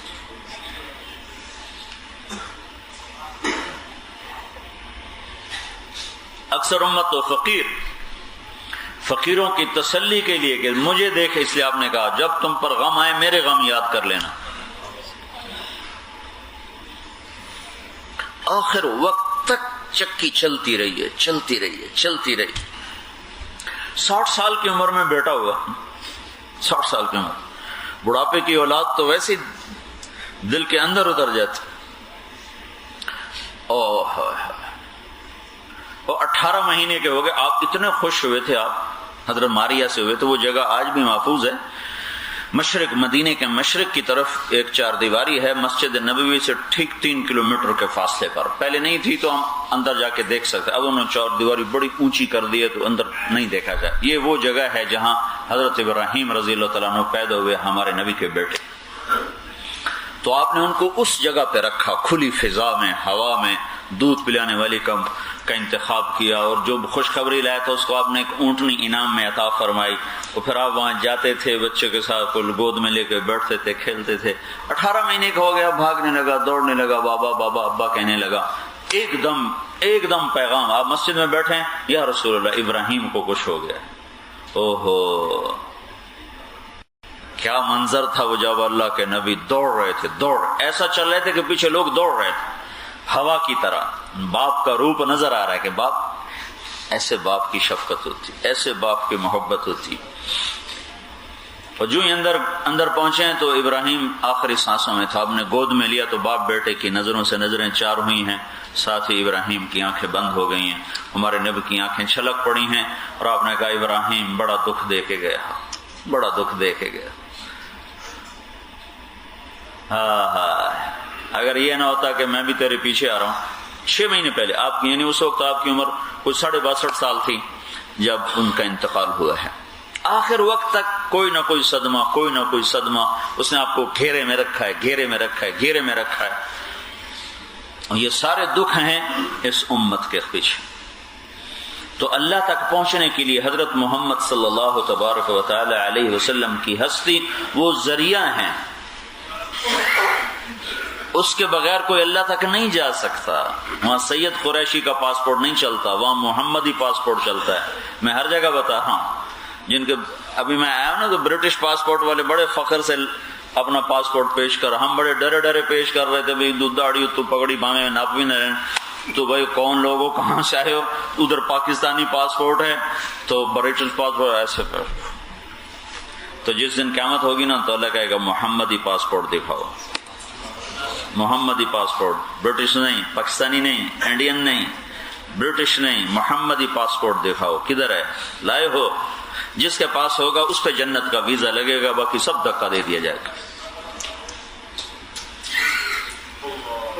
تو حضرت محمد صلی اللہ تعالی علیہ وسلم کی پاک زندگی وہ اللہ تک پہنچنے کا ذریعہ۔ یا ابا سفیان جئتکم بکرامت الدنیا والآخرہ، اے ابو سفیان جو میرے پیچھے چلے گا، چلو میرے پیچھے، میں دنیا اور آخرت کی عزت لے آؤں۔ وجعل الذل والصغار على من خالف امری، جو میرے طریقے سے ہٹے گا وہ ذلیل و خوار ہو کے رہ جائے گا۔ اللہ تعالیٰ نے، آپ نے فرمایا ان اللہ تخیر القبائل فاختار العرب ثم تخیر العرب فاختار مضر ثم تخیر مضر فاختار قریش ثم تخیر قریش فاختار بنی ہاشم ثم تخیر بنی ہاشم فاختارنی فانا خیرکم ابا و نفسا۔ اللہ تعالیٰ نے ساری دنیا کو دیکھ کر اس میں سے اللہ تعالیٰ نے آدم کی اولاد میں سے عربوں کو چھانٹا، پھر عربوں میں سے مضر ایک سردار تھا، اس کی اولاد کو چھانٹا، پھر مضر میں سے قریش کو الگ کیا، پھر قریش میں سے بنو ہاشم کو الگ کیا، بنو ہاشم میں سے اللہ تعالیٰ نے، آپ نے کہا اللہ نے مجھے الگ کیا۔ سب سے خوبصورت طریقہ زندگی، سب سے اعلیٰ زندگی، سب سے اعلیٰ طریقہ زندگی بھائیو، وہ بھی تو سیکھو۔ اتنی دور آ گئے وطن سے کہ ہم اچھی زندگی گزاریں، اچھی زندگی کسے کہتے ہیں؟ سڑکیں صاف ہوں، پانی صاف ہو، یہ ضروریات زندگی ہیں۔ اچھی زندگی ہے کہ اللہ اور اس کے رسول کے غلام بن کے چل رہے ہو، اس کا نام ہے اچھی زندگی، باقی سب ہلاکت ہی ہلاکت ہے۔ اچھی زندگی حضرت محمد صلی اللہ تعالی وسلم والی زندگی، فَلَنُحْيِيَنَّهُمْ حَيَاةً طَيِّبَةً، وہ طیبہ زندگی وہ جو اللہ اس کے رسول کے طریقوں پر ڈھلی ہوئی ہو۔ اور اللہ تعالیٰ نے اپنے محبوب کی ساری زندگی کو محفوظ کیا، پیدائش سے لے کر وفات تک ہر چیز محفوظ ہے، موجود ہے، کوئی طریقہ زندگی آپ کا گم نہیں ہے، ہر طریقہ آپ کا قیامت تک کے لیے اللہ تعالیٰ نے محفوظ کر دیا ہے۔ جن گھوڑوں پہ سوار ہوئے ان کے نام بھی لکھے ہوئے، اندازہ لگاؤ۔ ایک گھوڑے کا نام تھا سجل، ایک کا نام تھا ورد، ایک کا نام تھا یعصوب، ایک کا نام تھا یعبوب، ایک کا نام تھا طراز، ایک کا نام تھا لزاز، ایک کا نام تھا لحیف، ایک کا نام تھا سکب، ایک کا نام تھا سبحہ۔ یہ عالی شان گھوڑے ہیں، آپ نے مالداروں کے لیے بھی سنت بنا دی ہے، کوئی اچھی گاڑی رکھنا چاہے تو وہ بھی طریقہ موجود ہے۔ آپ اونٹ پر بھی سوار ہوئے ہیں، درمیانے درجے کی سواری ہے۔ ایک کا نام تھا عسکر، ایک کا نام تھا ثعلب، آپ اونٹنیوں پہ سوار ہوئے ہیں۔ ایک کا نام تھا عصبا، ایک شہبا، ایک جدعا، ایک قصوا۔ پھر آپ خچر پر بھی بیٹھے ہیں، ایک کا نام تھا دلدل، ایک کا نام تھا فضہ۔ پھر غریبوں کے لیے بھی سنت کا طریقہ جاری کر دیا، آپ گدھے پر بھی بیٹھے ہیں، ایک کا نام تھا عفیر، ایک کا نام تھا یعفور۔ عفیر، یعفور، یہ گدھے سے لے کر عالی شان گھوڑوں تک سوار ہو کر اللہ تعالیٰ نے اپنی امت کے لیے راستے بنا دیے۔ یہ ایسا کامل دین ہے کہ بادشاہ بھی چلنا چاہے گا تو طریقہ موجود، غریب بھی چلنا چاہے گا تو طریقہ موجود۔ اور اللہ کو ایسی محبت ہے اپنے محبوب سے، جس چیز کو میرے نبی نے ہاتھ بھی لگا دیا نا، اللہ نے اس کو بھی قیامت تک کے لیے تاریخ کا حصہ بنا کے، دین کا حصہ بنا کے محفوظ کر دیا ہے۔ آپ کی بکریاں تھیں جن کا دودھ شام کو آپ کے گھر پہنچایا جاتا تھا، 10 بکریاں تھیں، 9 ان میں ایک بکرا تھا، ان کو چرانے والی ام ایمن تھی۔ اب اس کا کوئی دین سے تعلق ہے؟ یہ نہ ہو تو ہمارے دین پر تو کوئی فرق نہیں، لیکن اللہ کے محبوب سے جو چیز منسوب ہے وہ تاریخ میں موجود ہے، کتاب میں موجود ہے۔ ان بکریوں کے نام تھے عجوہ، سقیہ، زمزم، برکہ، ورثہ، اطلال، اطراف، غیثاء، قمراء۔ یہ 9 بکریاں تھیں، 10واں بکرا تھا، اس کا نام تھا یمن، وہ بکرا یمن۔ ان میں سے ایک بکری قمراء آپ کی زندگی میں مر گئی تھی۔ اتنا کچھ اللہ تعالیٰ نے محفوظ کر کے دے دیا ہے، جو اضافی چیزیں ہیں نا وہ بھی موجود ہیں، جو اصل مقصد ہے وہ کیسے کھو سکتا ہے؟ کوئی عشق تو کرے، کوئی محبت تو کرے، چلے تو صحیح۔ ایک جگہ میں بیان کر رہا تھا پاکستان میں، تو وہاں میں نے بکریوں کا نام دیا۔ وہاں ایک بڑا چودھری بیٹھا ہوا تھا، وہ اپنے گاؤں گیا تو وہاں جماعتوں کو نہیں آنے دیتے تھے نا، جماعتوں کا داخلہ بند تھا، اور وہی جو شیطان نے چکر چلیے تو اللہ کے نبی کو ہی نہیں مانتے۔ تو اس نے مولوی صاحب کو بلا کر کہا، وہ سردار کا، مولوی صاحب ہمارے نبی کی بکریوں کے نام کیا ہیں؟ تو کہنے لگا یہ تو کوئی مسئلہ ہی کوئی نہیں ہے۔ کہا نہیں تو مجھے بتاؤ اللہ کے نبی کی بکریوں کے نام کیا ہیں؟ انہوں نے کہا کوئی نہیں، بکریاں کوئی نہیں۔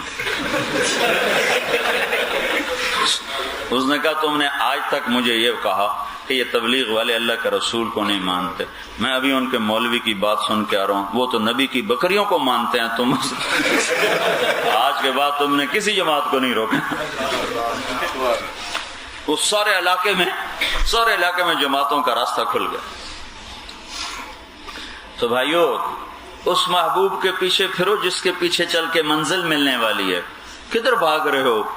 موت آتے ہی ہر چیز چھوڑ کر ٹک حرص و حوث کو چھوڑ میاں، مت دیس بدیس پھرے مارا، قزاق اجل کا لوٹے ہے دن رات بجا کر نقارا۔ کیا بدیا بھینسا بیل شتر، کیا گونی پلہ سر بارا، کیا گیہوں چاول موٹ مٹر، کیا آگ دھواں اور انگارا، سب ٹھاٹھ پڑا رہ جائے گا جب لاد چلے گا بنجارا۔ موت پر کوئی چیز رہ جائے گی، ایک ہی چیز ہے حضرت محمد صلی اللہ علیہ وسلم کا پاک طریقہ، وہ ساتھ جائے گا، باقی سب یہیں چھوڑ کے چلے جائیں گے لوگ۔ کسی نبی کا نسب محفوظ نہیں، ہمارے نبی کا نسب باپ سے لے کر آدم علیہ السلام تک سارے کا سارا محفوظ ہے، وہ ہمارا دین کا حصہ نہیں، لیکن میرے نبی سے منسوب ہے، اللہ نے ہر چیز کو بچا کے رکھا ہوا ہے۔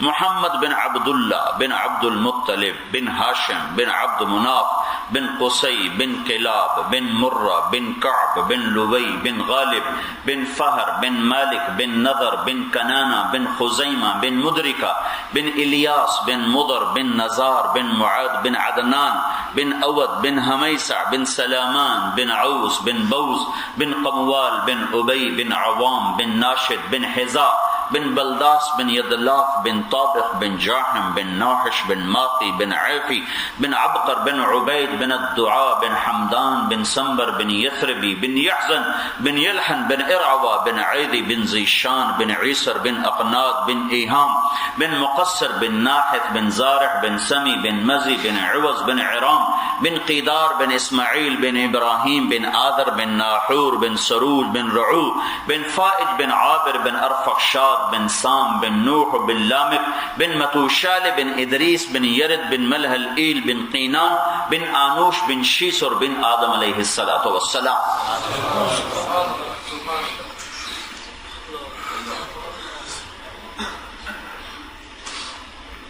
بھائیو، ہم کٹی پتنگ نہیں ہے کہ جدھر ہوا ادھر چل پڑے. ہماری ڈور کسی کے ہاتھ میں ہے. وہ محمد الرسول اللہ صلی اللہ علیہ وسلم کی ہستی ہے. ایک ہی تو نبی ہے جس کی کامل شریعت بغیر تبدیلی، زیر زبر کی تبدیلی کے بغیر موجود ہے. اس میں مسجد کی زندگی بے شک بنیاد ہے، اس کے بغیر دین چلتا نہیں. نماز، روزہ، حج، زکوٰۃ ہماری بنیاد ہیں، اس کے بغیر دین اٹھتا بھی نہیں. اس کے بغیر دین کی عمارت کھڑی نہیں ہو سکتی. نماز، روزہ، حج، زکوٰۃ، کلمہ، یہ 5 چیزیں ہمارے دین کی بنیاد ہیں. آپ نے اپنی آنکھوں کی ٹھنڈک کہا، میری آنکھوں کی ٹھنڈک نماز ہے. اور ساری امت کو آخری وصیت فرمائی الصلاۃ. جب آپ دنیا سے جا رہے تھے تو آپ نے کہا الصلاۃ، میری امت نماز نہ چھوڑ، نماز نہ چھوڑ. آپ تو ڈنڈی میں تھوڑے سے ہو، 1,500-2 ہزار، آپ کے لیے تو کوئی مسئلہ نہیں اگر تھوڑی سی ہمت کریں. کوئی مسلمان مرد، عورت، بچی، بچہ بے نمازی نہ رہے تو آپ کی بنیاد مضبوط ہو جائے گی. وَاسْتَعِينُوا بِالصَّبْرِ وَالصَّلَاةِ. لوگ لمبے لمبے وظیفے پڑھتے ہیں، 2 نفل پڑھو جب ضرورت پڑے. اس سے بڑا کامل وظیفہ کوئی نہیں، اس سے بڑی طاقتور چیز کوئی نہیں ہے. معراج پر اللہ تعالیٰ نے بلا کر نماز کا تحفہ عطا فرمایا. اور سجدوں کے بغیر کوئی اللہ کو نہیں پا سکا. جس نے بھی اللہ سے تعلق بنایا ہے تو زمین پہ سر رکھ کر اور اللہ کو پکار پکار کے تعلق بنایا ہے. نماز نکل جاتی ہے، سارا دین ٹوٹ جاتا ہے. جعلت قرۃ عینی فی الصلاۃ، کہ میری آنکھوں کی ٹھنڈک نماز ہے. قد افلح المؤمنون الذین هم فی صلاتهم خاشعون قد افلح من تزکا وذکر اسم ربہ فصلی. اللہ تعالیٰ نے قد کے ساتھ کہ میں ضمانت دیتا ہوں کہ نماز پڑھنے والے کامیاب ہو گئے، نماز پڑھنے والے فلاح پا گئے. لیکن وہ نماز جس میں اللہ کا خوف ہو، جس میں اللہ کا تعلق ہو، جس میں اللہ کی محبت ہو، جس میں اللہ کی یاد ہو. موسیٰ علیہ السلام سے کہا گیا اقم الصلاۃ لذکری، موسیٰ نماز قائم کر میری یاد والی نماز. اللہ اکبر کے بعد میں تمہیں یاد بھی آ رہا ہوں. ایسی نماز نہ پڑھ کے اللہ اکبر کے بعد بھی تجھے رب نہ یاد آئے اور سجدوں میں سر رکھ کر بھی تمہیں اللہ یاد نہ آئے. ایسی نماز پڑھو کہ اللہ یاد آ جائے. یہ ہماری بنیاد ہے. یہ اللہ کے نبی عبادت لائے. روزہ کیسے رکھنا ہے، نماز کیسے پڑھنی، حج کیسے کرنا ہے، عمرہ کیسے کرنا، ایمان کیا ہے. لیکن اس دین کی جو تکمیل ہے اور جا کر یہ مکمل ہوتا ہے بھائیو، وہ اچھے اخلاق پر مکمل ہوتا ہے. بنیاد کے بغیر عمارت نہیں اور چھت کے بغیر رہنے کے قابل نہیں ہے. یہ مسجد کی خالی آپ بنیادیں بھر کے بیٹھ جاتے تو یہاں تو آپ خود نماز نہ پڑھتے اور کوئی کیسے آتا. آپ نے اس کی بنیادوں کو بھرا، پھر اس پر اتنی بڑی عمارت کو کھڑا کیا، پھر چھت کو ڈالا، اب اس قابل ہے کہ یہاں نماز پڑھی جا رہی ہے. دین شروع ہوتا ہے عبادت سے اور ختم ہوتا ہے اچھے اخلاق پر. بعثت لأتمم مکارم الاخلاق، میں اچھے اخلاق کو مکمل کرنے کے لیے بھیجا گیا ہوں. میٹھا بول، حسن سلوک، یہ بہت بڑا دین ہے. ہمارے نبی سے پوچھا گیا یا رسول اللہ مل اسلام، اسلام کیا ہے؟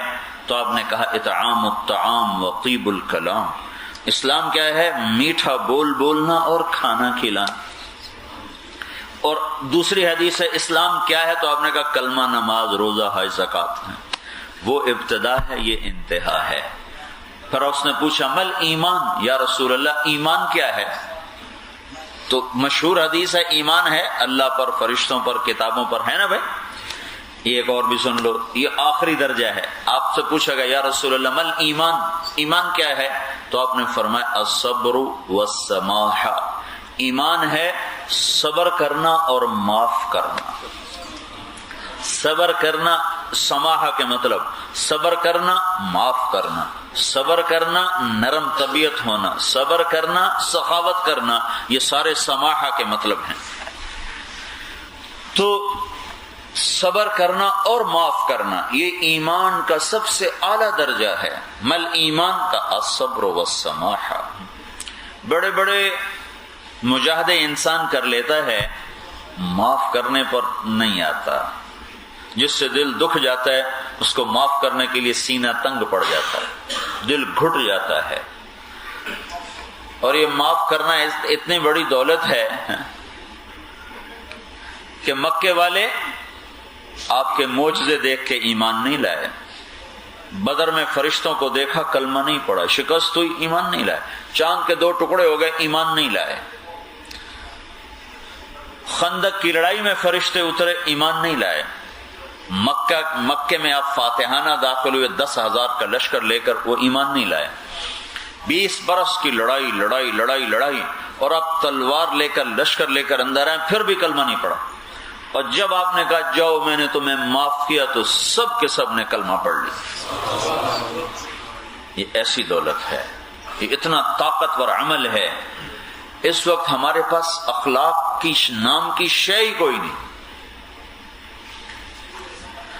نیک سے نیک آدمی کی ایک کمی پکڑ کر اس کی ساری نیکیوں پہ کاٹا پھیر دیں گے، ایک کمی پر ساری نیکیوں کو برباد کر دیں گے. اور ایک آدمی نے میرے اوپر بڑی چڑھائی کی، بہت زیادہ. چپ کر کے میں سنتا رہا. جب وہ فارغ ہو گیا تو میں نے کہا بھائی بات یہ ہے، یہ حکومت پاکستان جو ہے نا، یہ بڑی ظالم حکومت ہے، لیکن اپنی رعایا کے بارے میں یہ بھی اتنے نرم دل ہیں کہ جو بچہ 67 نمبر ضائع کر دے اور صرف 33 نمبر لے لے اس کو پاس کر دے.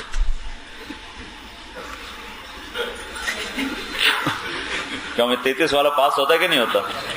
تو میں نے کہا مجھے اللہ کے فضل پر یقین ہے کہ اللہ حکومت پاکستان سے زیادہ نرم ہے. پرفیکشن اس نے مانگی نہیں، تم کیوں مجھ سے پرفیکشن مانگ رہے؟ تم مجھ سے کہتے مولوی صاحب 100/100 نمبر لو. یہ تو اللہ بھی نہیں کہہ رہا 100/100 لو، وہ کہہ رہا فمن ثقلت موازینہ، جو 51 نمبر لے کر آئے گا پاس کر دوں گا. اب تو کیوں بھائی میرے اوپر 100 نمبر کی تلوار لٹکاتا ہے؟ اللہ جو پرفیکشن ہونی چاہیے. مجھے یہ بتاؤ دنیا میں پرفیکشن ہو؟ چونکہ انسان خود پرفیکٹ نہیں ہے تو یہ جو کچھ کرے گا وہ پرفیکٹ کیسے ہو سکتا؟ تو بنانے والے کو خود پتہ ہے کہ یہ کمزور ہے، تو اس نے کہا 100 نمبر نہیں مانگتا ہوں تم سے، سبحان اللہ، 100 نہیں مانگتا ہوں، 51. فمن ثقلت موازینہ، اگر تیری نیکیاں تیرے گناہوں پر زیادہ ہو گئیں تو یہ معاف کر دوں. یہ تو وہ بھی نہیں کہہ رہا کہ نیکی ہی نیکی لانا، گناہ ایک بھی نہ لانا.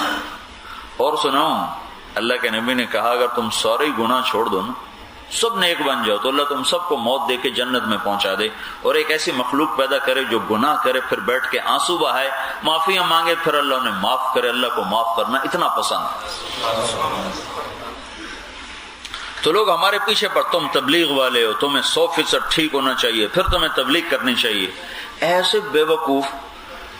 بھائی 100% تو صرف نبی نمبر لے سکتا ہے، ابو بکر بھی 100 نمبر نہیں لے سکتا، 99 نمبر لے لے گا، 100 نہیں لے سکتا. 100 صرف نبی لے سکتا ہے جو معصوم ہوتا ہے، جس کی خود اللہ حفاظت کر رہا ہوتا.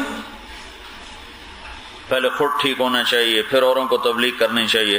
تو میں نے کہا خود ٹھیک ہونے کا پیمانہ کیا ہے بھائی؟ اگر میں یہ کہوں کہ اب میں ٹھیک ہوں تو مجھ سے بڑا شیطان کوئی نہیں. اب میں اوروں کو تبلیغ کروں چونکہ میں ٹھیک ہوں. یہ کہنا کہ میں ٹھیک ہوں یہ تو سب سے بڑی گمراہی ہے. جو آدمی جتنا ٹھیک ہوتا چلا جاتا ہے وہ اتنا اپنے آپ کو برا سمجھتا چلا جاتا ہے.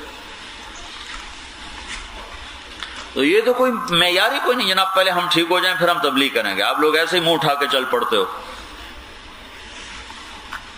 تو پھر بھائی کوئی پیمانہ تو بتاؤ، وہ کیا پیمانہ ہے کہ ہاں بھائی یہ ہے اب تم ٹھیک ہو اب تم تبلیغ کرو. جب میرے اندر یہ بات آئے گی کہ میں ٹھیک ہو چکا ہوں، میں اب دعوت دوں گا تو میں خود اللہ کی نظروں سے گرنا شروع ہو جاؤں، میں بڑا شیطان بن جاؤں. نیکی کا تکبر تو پیسے کے تکبر سے بھی بڑا. آدمی گناہ کر کے اتنا نہیں برباد ہوتا جتنا نیکی کے تکبر میں برباد ہو جاتا. عیسیٰ علیہ السلام جا رہے تھے تو ایک ڈاکو کی نظر پڑی تو نور نبوت دیکھ انہوں نے کہا یا اللہ میری توبہ آئندہ نہیں کروں گا، اور اپنے وہ اترایا ٹھکانے سے اور ساتھ ہو کے چل پڑا. تو عیسیٰ علیہ السلام کے ساتھی بھی ساتھ تھے، حواری، اذ قال الحواریون، جن کو قرآن ذکر کر رہا ہے. سمجھے وہ کتنے مقام والے لوگ تھے. قرآن من انصاری الی اللہ قال الحواریون نحن انصار اللہ، یہ لوگ تھے. تو جب پیچھے آئے نا وہ آگے لوگ پیچھے، یہ ایک آدمی کے ساتھ یوں ہوا، تو اس آدمی نے یوں دیکھا یہ حواری ہے، عیسیٰ علیہ السلام کا صحابی ہے، تم دیکھنا کہ اوہو یہ وہ ڈاکو ہے، ڈاکو کا جیسے کوئی غریب آدمی کو مالدار دیکھ کے تکبر کرتا ہے، ایسے ہی گنہگار کو دیکھ کے نیکی والا بھی یوں کرتا ہے، بڑے بڑے موڈ میں آتا ہے۔ یہ جواد وسیم ہمارا بڑا معروف اداکار ہے، وہ 4 مہینے بھی لگا چکا ہے، 7 مہینے بھی لگا چکا ہے، چلہ بھی دیتا ہے، اور تھیٹر میں بہت کام کر رہا ہے، بہت کام کر رہا ہے، اور کیا بتاؤں میں آپ کو کہ اللہ تعالیٰ کیا کیا تبدیلیاں لا رہا ہے وہاں۔ خیر، وہ کہنے لگا پتہ ہے ہم کیوں قریب ہوئے، اور مجھے یاد بھی نہیں کب میں ملنے کے لیے آیا، تو میں نے میرے جی میں تھا کہ ہم گناہ گار لوگ ہیں، ہر وقت سٹیج کنجر خانہ ہے، تو ہم جب مولوی صاحب کو ملیں گے تو ہمیں دیکھتے منہ پھیر لے اور ہم سے باتیں نہیں کرے گا، اور مجھے کچھ یاد نہیں میں نے کیا کیا تھا، کہ جب میں تم سے ملنے آیا تو میں نے میرا ہاتھ پکڑ لیا، ہاتھ چھوڑا نہیں، اور تم مجھے ساتھ لے کر کمرے میں جا کے بٹھا دیا، اور مجھے تم نے چائے پلائی، کہ بس اس کے بعد میرا دل ایسا موم ہوا، میں نے کہا بس اب یہ کام کرنا ہے۔ اب اس کی 2 بیٹیاں حافظ ہو چکی، کہاں اداکار، کہاں بچے حافظ قرآن، اور 3 دن کی جماعت نکل دی باقاعدہ، اور سٹیج پر خالد عباس ڈار، یہ میرا سکول فیلو ہے، سینٹرل ماڈل سکول کا، یہ بھی پڑھا میں بھی پڑھا، تو یہ ایک دن کہنے لگا کہ ایک دور یہ تھا کہ سٹیج سے اتر کر اداکار جو تھے وہ شراب اور لڑکی تلاش کرتے تھے، اب یہ حال ہے کہ لوٹے اور مسلح کے پیچھے بھاگ رہے ہوتے ہیں، عشاء لیٹ ہو رہی ہے، عشاء لیٹ ہو رہی ہے۔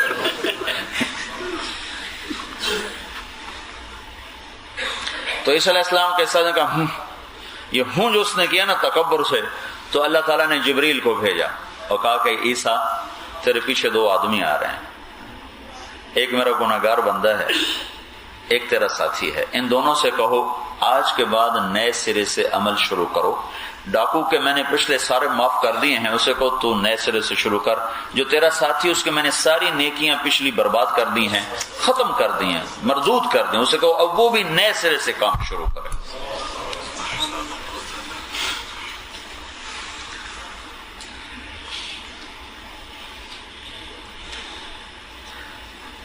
حسن اخلاق یہ اسلام کا سب سے اونچا عمل ہے، سب سے عالی شان عمل ہے، اس کے بغیر دین ہے ہی کوئی نہیں، ہر چیز مردود ہو جائے گی اگر اچھے اخلاق نہیں ہوں گے۔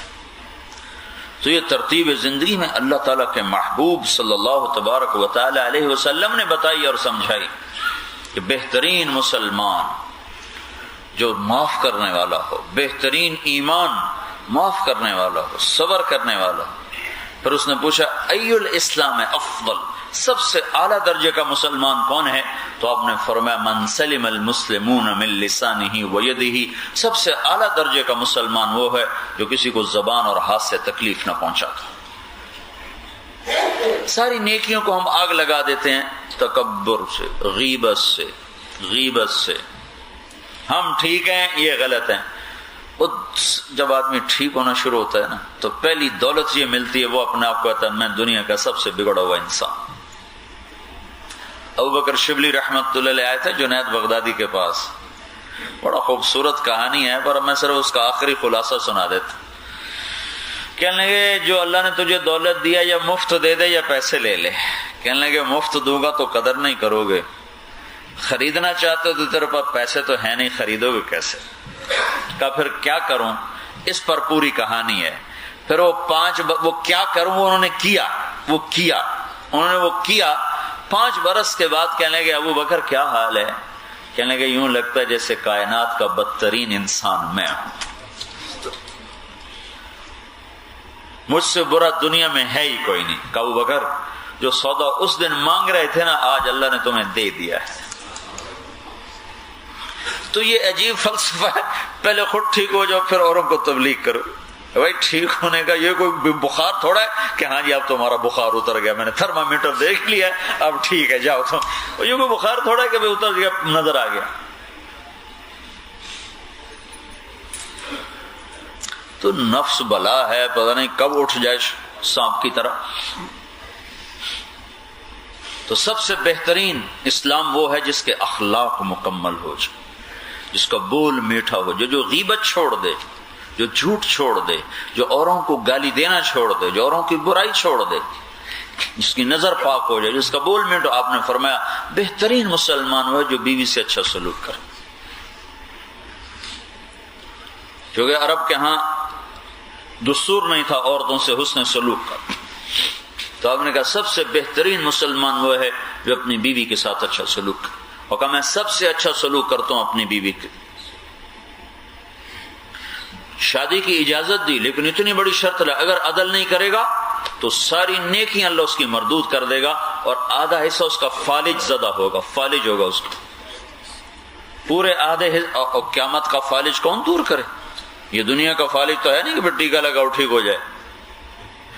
2 کی اجازت دی ہے، لیکن اس شرط کے ساتھ 4 کرو، اس شرط کے ساتھ فَإِن لَّمْ تَعْدِلُوا فَوَاحِدَةٌ۔ اس سے زیادہ کون عورتوں کے حقوق بیان کرے گا؟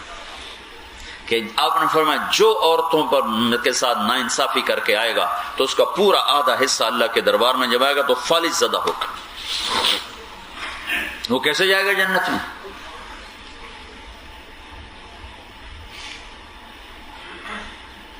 تو آپ خود اپنے گھر والوں کے لیے آٹا گوندتے تھے، گھر میں جھاڑو دیتے تھے، اپنے کپڑے خود دھوتے تھے، اپنا جوتا خود ٹھیک کر لیتے تھے۔ حضرت عائشہ رضی اللہ عنہ ان کو نوالے بنا بنا کے کھلاتے تھے، ان کو اپنے ہاتھوں سے پانی پلاتے تھے، روٹی کے نوالے کھلاتے تھے۔ یہ زندگی بتائی گئی ہے۔ ایک نوجوان مجھ سے کہنے لگا میری بیوی سے بڑی لڑائی رہتی، کیا کروں؟ میں نے کہا ابھی جب گھر جانا تو وہ اس کو کھانے پر بیٹھو نا، ایک نوالا اس کے منہ میں ڈال دینا، تمہاری لڑائی ختم ہو جائے گی۔ تو وہ چلا گیا تو اس کا فون آیا، میں نے کہا میرے نسخے پہ عمل کیا تھا؟ کہنے لگا نہیں۔ میں نے کہا کیوں؟ کہنے لگا شرم آتی۔ میں نے کہا لڑتے ہوئے شرم نہیں آتی، لڑائی کرتے شرم نہیں آتی۔ میں نے کہا تم اس پر عمل کرو، یہ میرے نبی کی سنت ہے، میرا نہیں ہے، نبی کا طریقہ بتا رہا ہوں، کرو۔ تو جب اس نے کھانے پر اس کو 2-4 لقمے کھلائے نا تو اس کا منہ کھلا رہ گیا۔ وہ کہنے لگے تمہیں یہ کس نے کہا ہے؟ تم خود تو نہیں کر سکتے۔ کہا مولوی طاہر جمیل نے کہا اس نے مجھے اتنی دعائیں دی، اللہ اس کو آباد رکھے، اس نے میرا گھر آباد کر دیا۔ اس کے بعد ان کی لڑائی ختم ہو گئی۔ اگر وہ ماں کا روپ ہے تو آپ نے کہا ماں کے قدموں تلے جنت ہے، تیری جنت ہے، تیری جہنم ہے۔ وہ ماں کا روپ ہے تو کتنی طاقتور ہے، کتنی قیمتی ہے۔ ایک صحابی نے ماں کو کندھے پر بٹھا کر، کمر پہ بٹھا کے سارا حج کروایا، پیدل۔ سن رہے ہو؟ پیدل۔ اب تو سڑکیں ہیں، پہاڑ ہی پہاڑ تھے۔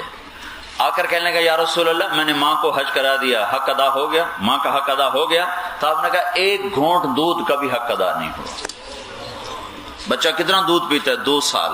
2 سال مدت شریعت ہے، کم از کم 2 سال ہے، زیادہ سے زیادہ 2 سال ہے۔ 2 سال میں اس نے کتنا دودھ پیا؟ اور میرے نبی نے کیا کہا؟ 1 گھونٹ دودھ کا بھی حق ادا نہیں ہوا۔ کیا مطلب؟ ہو ہی نہیں سکتا، ماں باپ کا حق ادا ہو ہی نہیں سکتا۔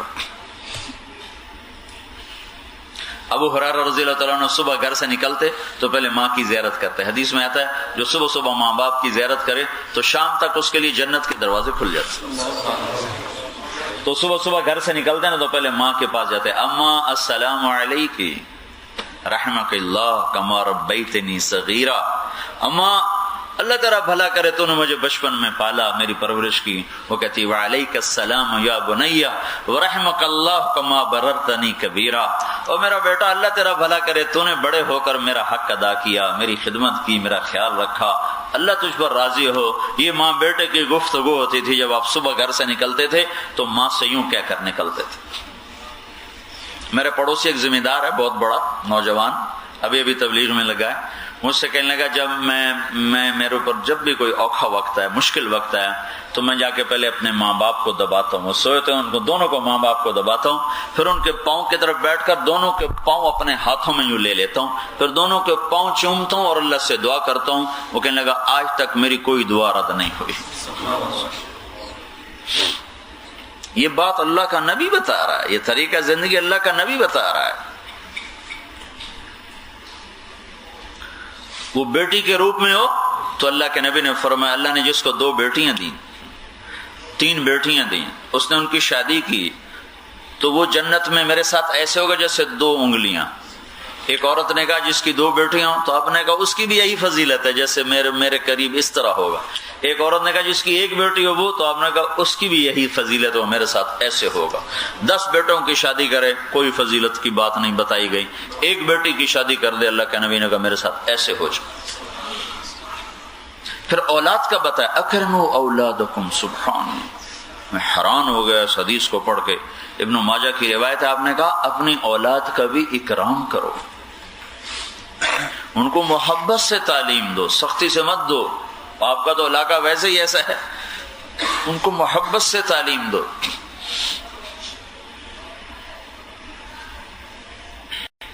تو بھائیو، اچھے اخلاق کے بغیر اسلام کا وجود کوئی نہیں۔ پھر کسی کو بہنیں دے دی، بیٹیاں کوئی نہیں، تو اللہ کے نبی نے فرمایا اللہ نے اس کو 2 بہنیں دیں، اس نے بہنوں کی پرورش کی، تربیت کی، شادی کی، حق ادا کیا، اور شادی کے بعد بھی ان کا خیال رکھتا رہا تو اس پہ جنت واجب ہو۔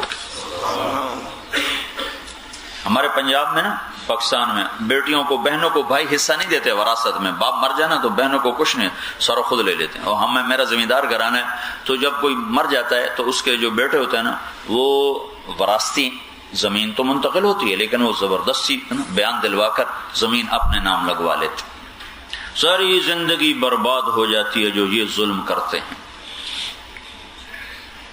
تو بھائیو، اسلام کا حسن اچھے اخلاق کے ساتھ، اس کے ساتھ جب تبلیغ کا کام ہوگا تو پھر باتیں تھوڑی کرنی پڑیں گی اور کام زیادہ ہوتا چلا جائے۔ اللہ تعالیٰ کے نبی نے فرمایا، ایک آدمی ساری زندگی تہجد پڑھتا رہا، 1 رات قضا نہیں کی، ساری زندگی روزے رکھے، 1 دن قضا نہیں کیا سوائے عید کے، ایسا کوئی کر نہیں سکتا، ناممکن ہے۔ ممکن ہے پہلے زمانے میں کوئی کر لیتا ہو جب طاقت زیادہ تھی۔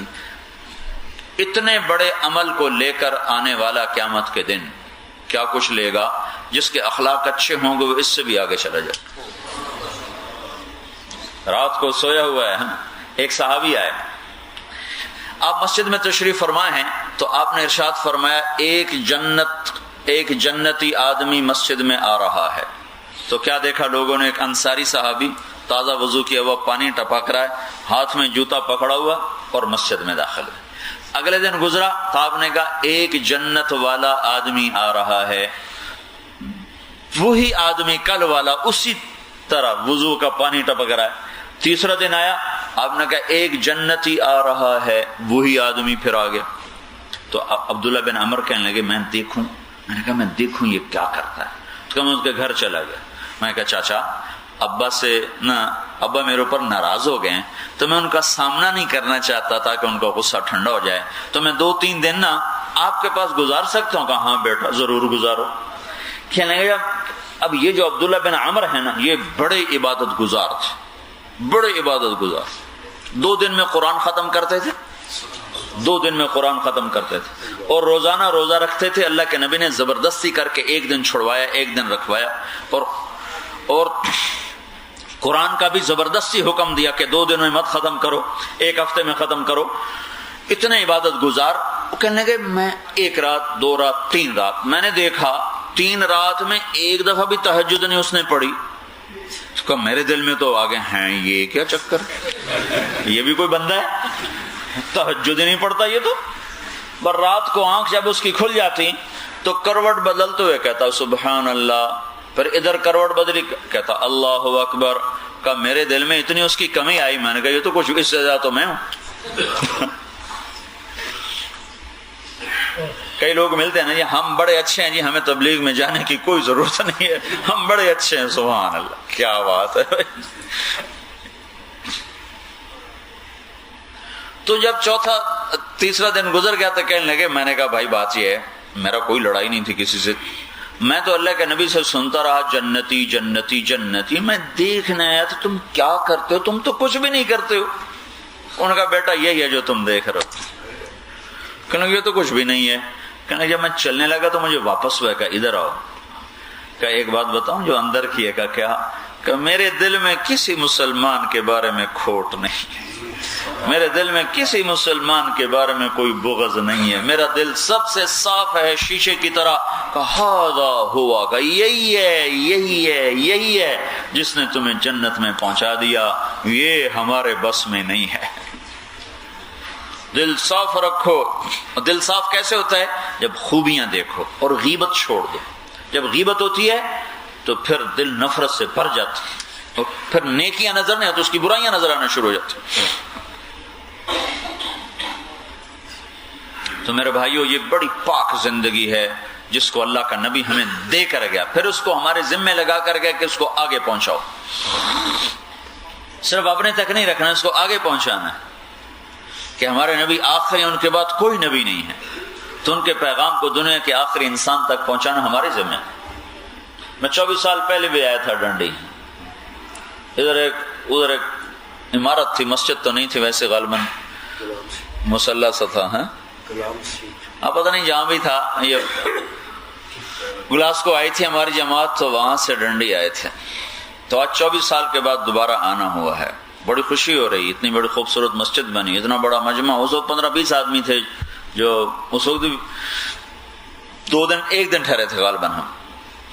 تو 15-20 آدمی تھے. آج تو اللہ کا فضل ہے, ساری مسجد آپ کی بھر گئی الحمدللہ, اور نوجوان بھی ہیں, اللہ کا شکر ہے, اللہ کا احسان ہے. تو آبادی کے لحاظ سے بہت بڑا مجمع آیا ہوا ہے. جتنی آبادی اس کے لحاظ سے بہت بڑا مجمع آیا ہوا ہے. غالباً بالغ جتنے بھی ان کی اکثریت تو آ چکی ہے اللہ کے فضل و احسان سے.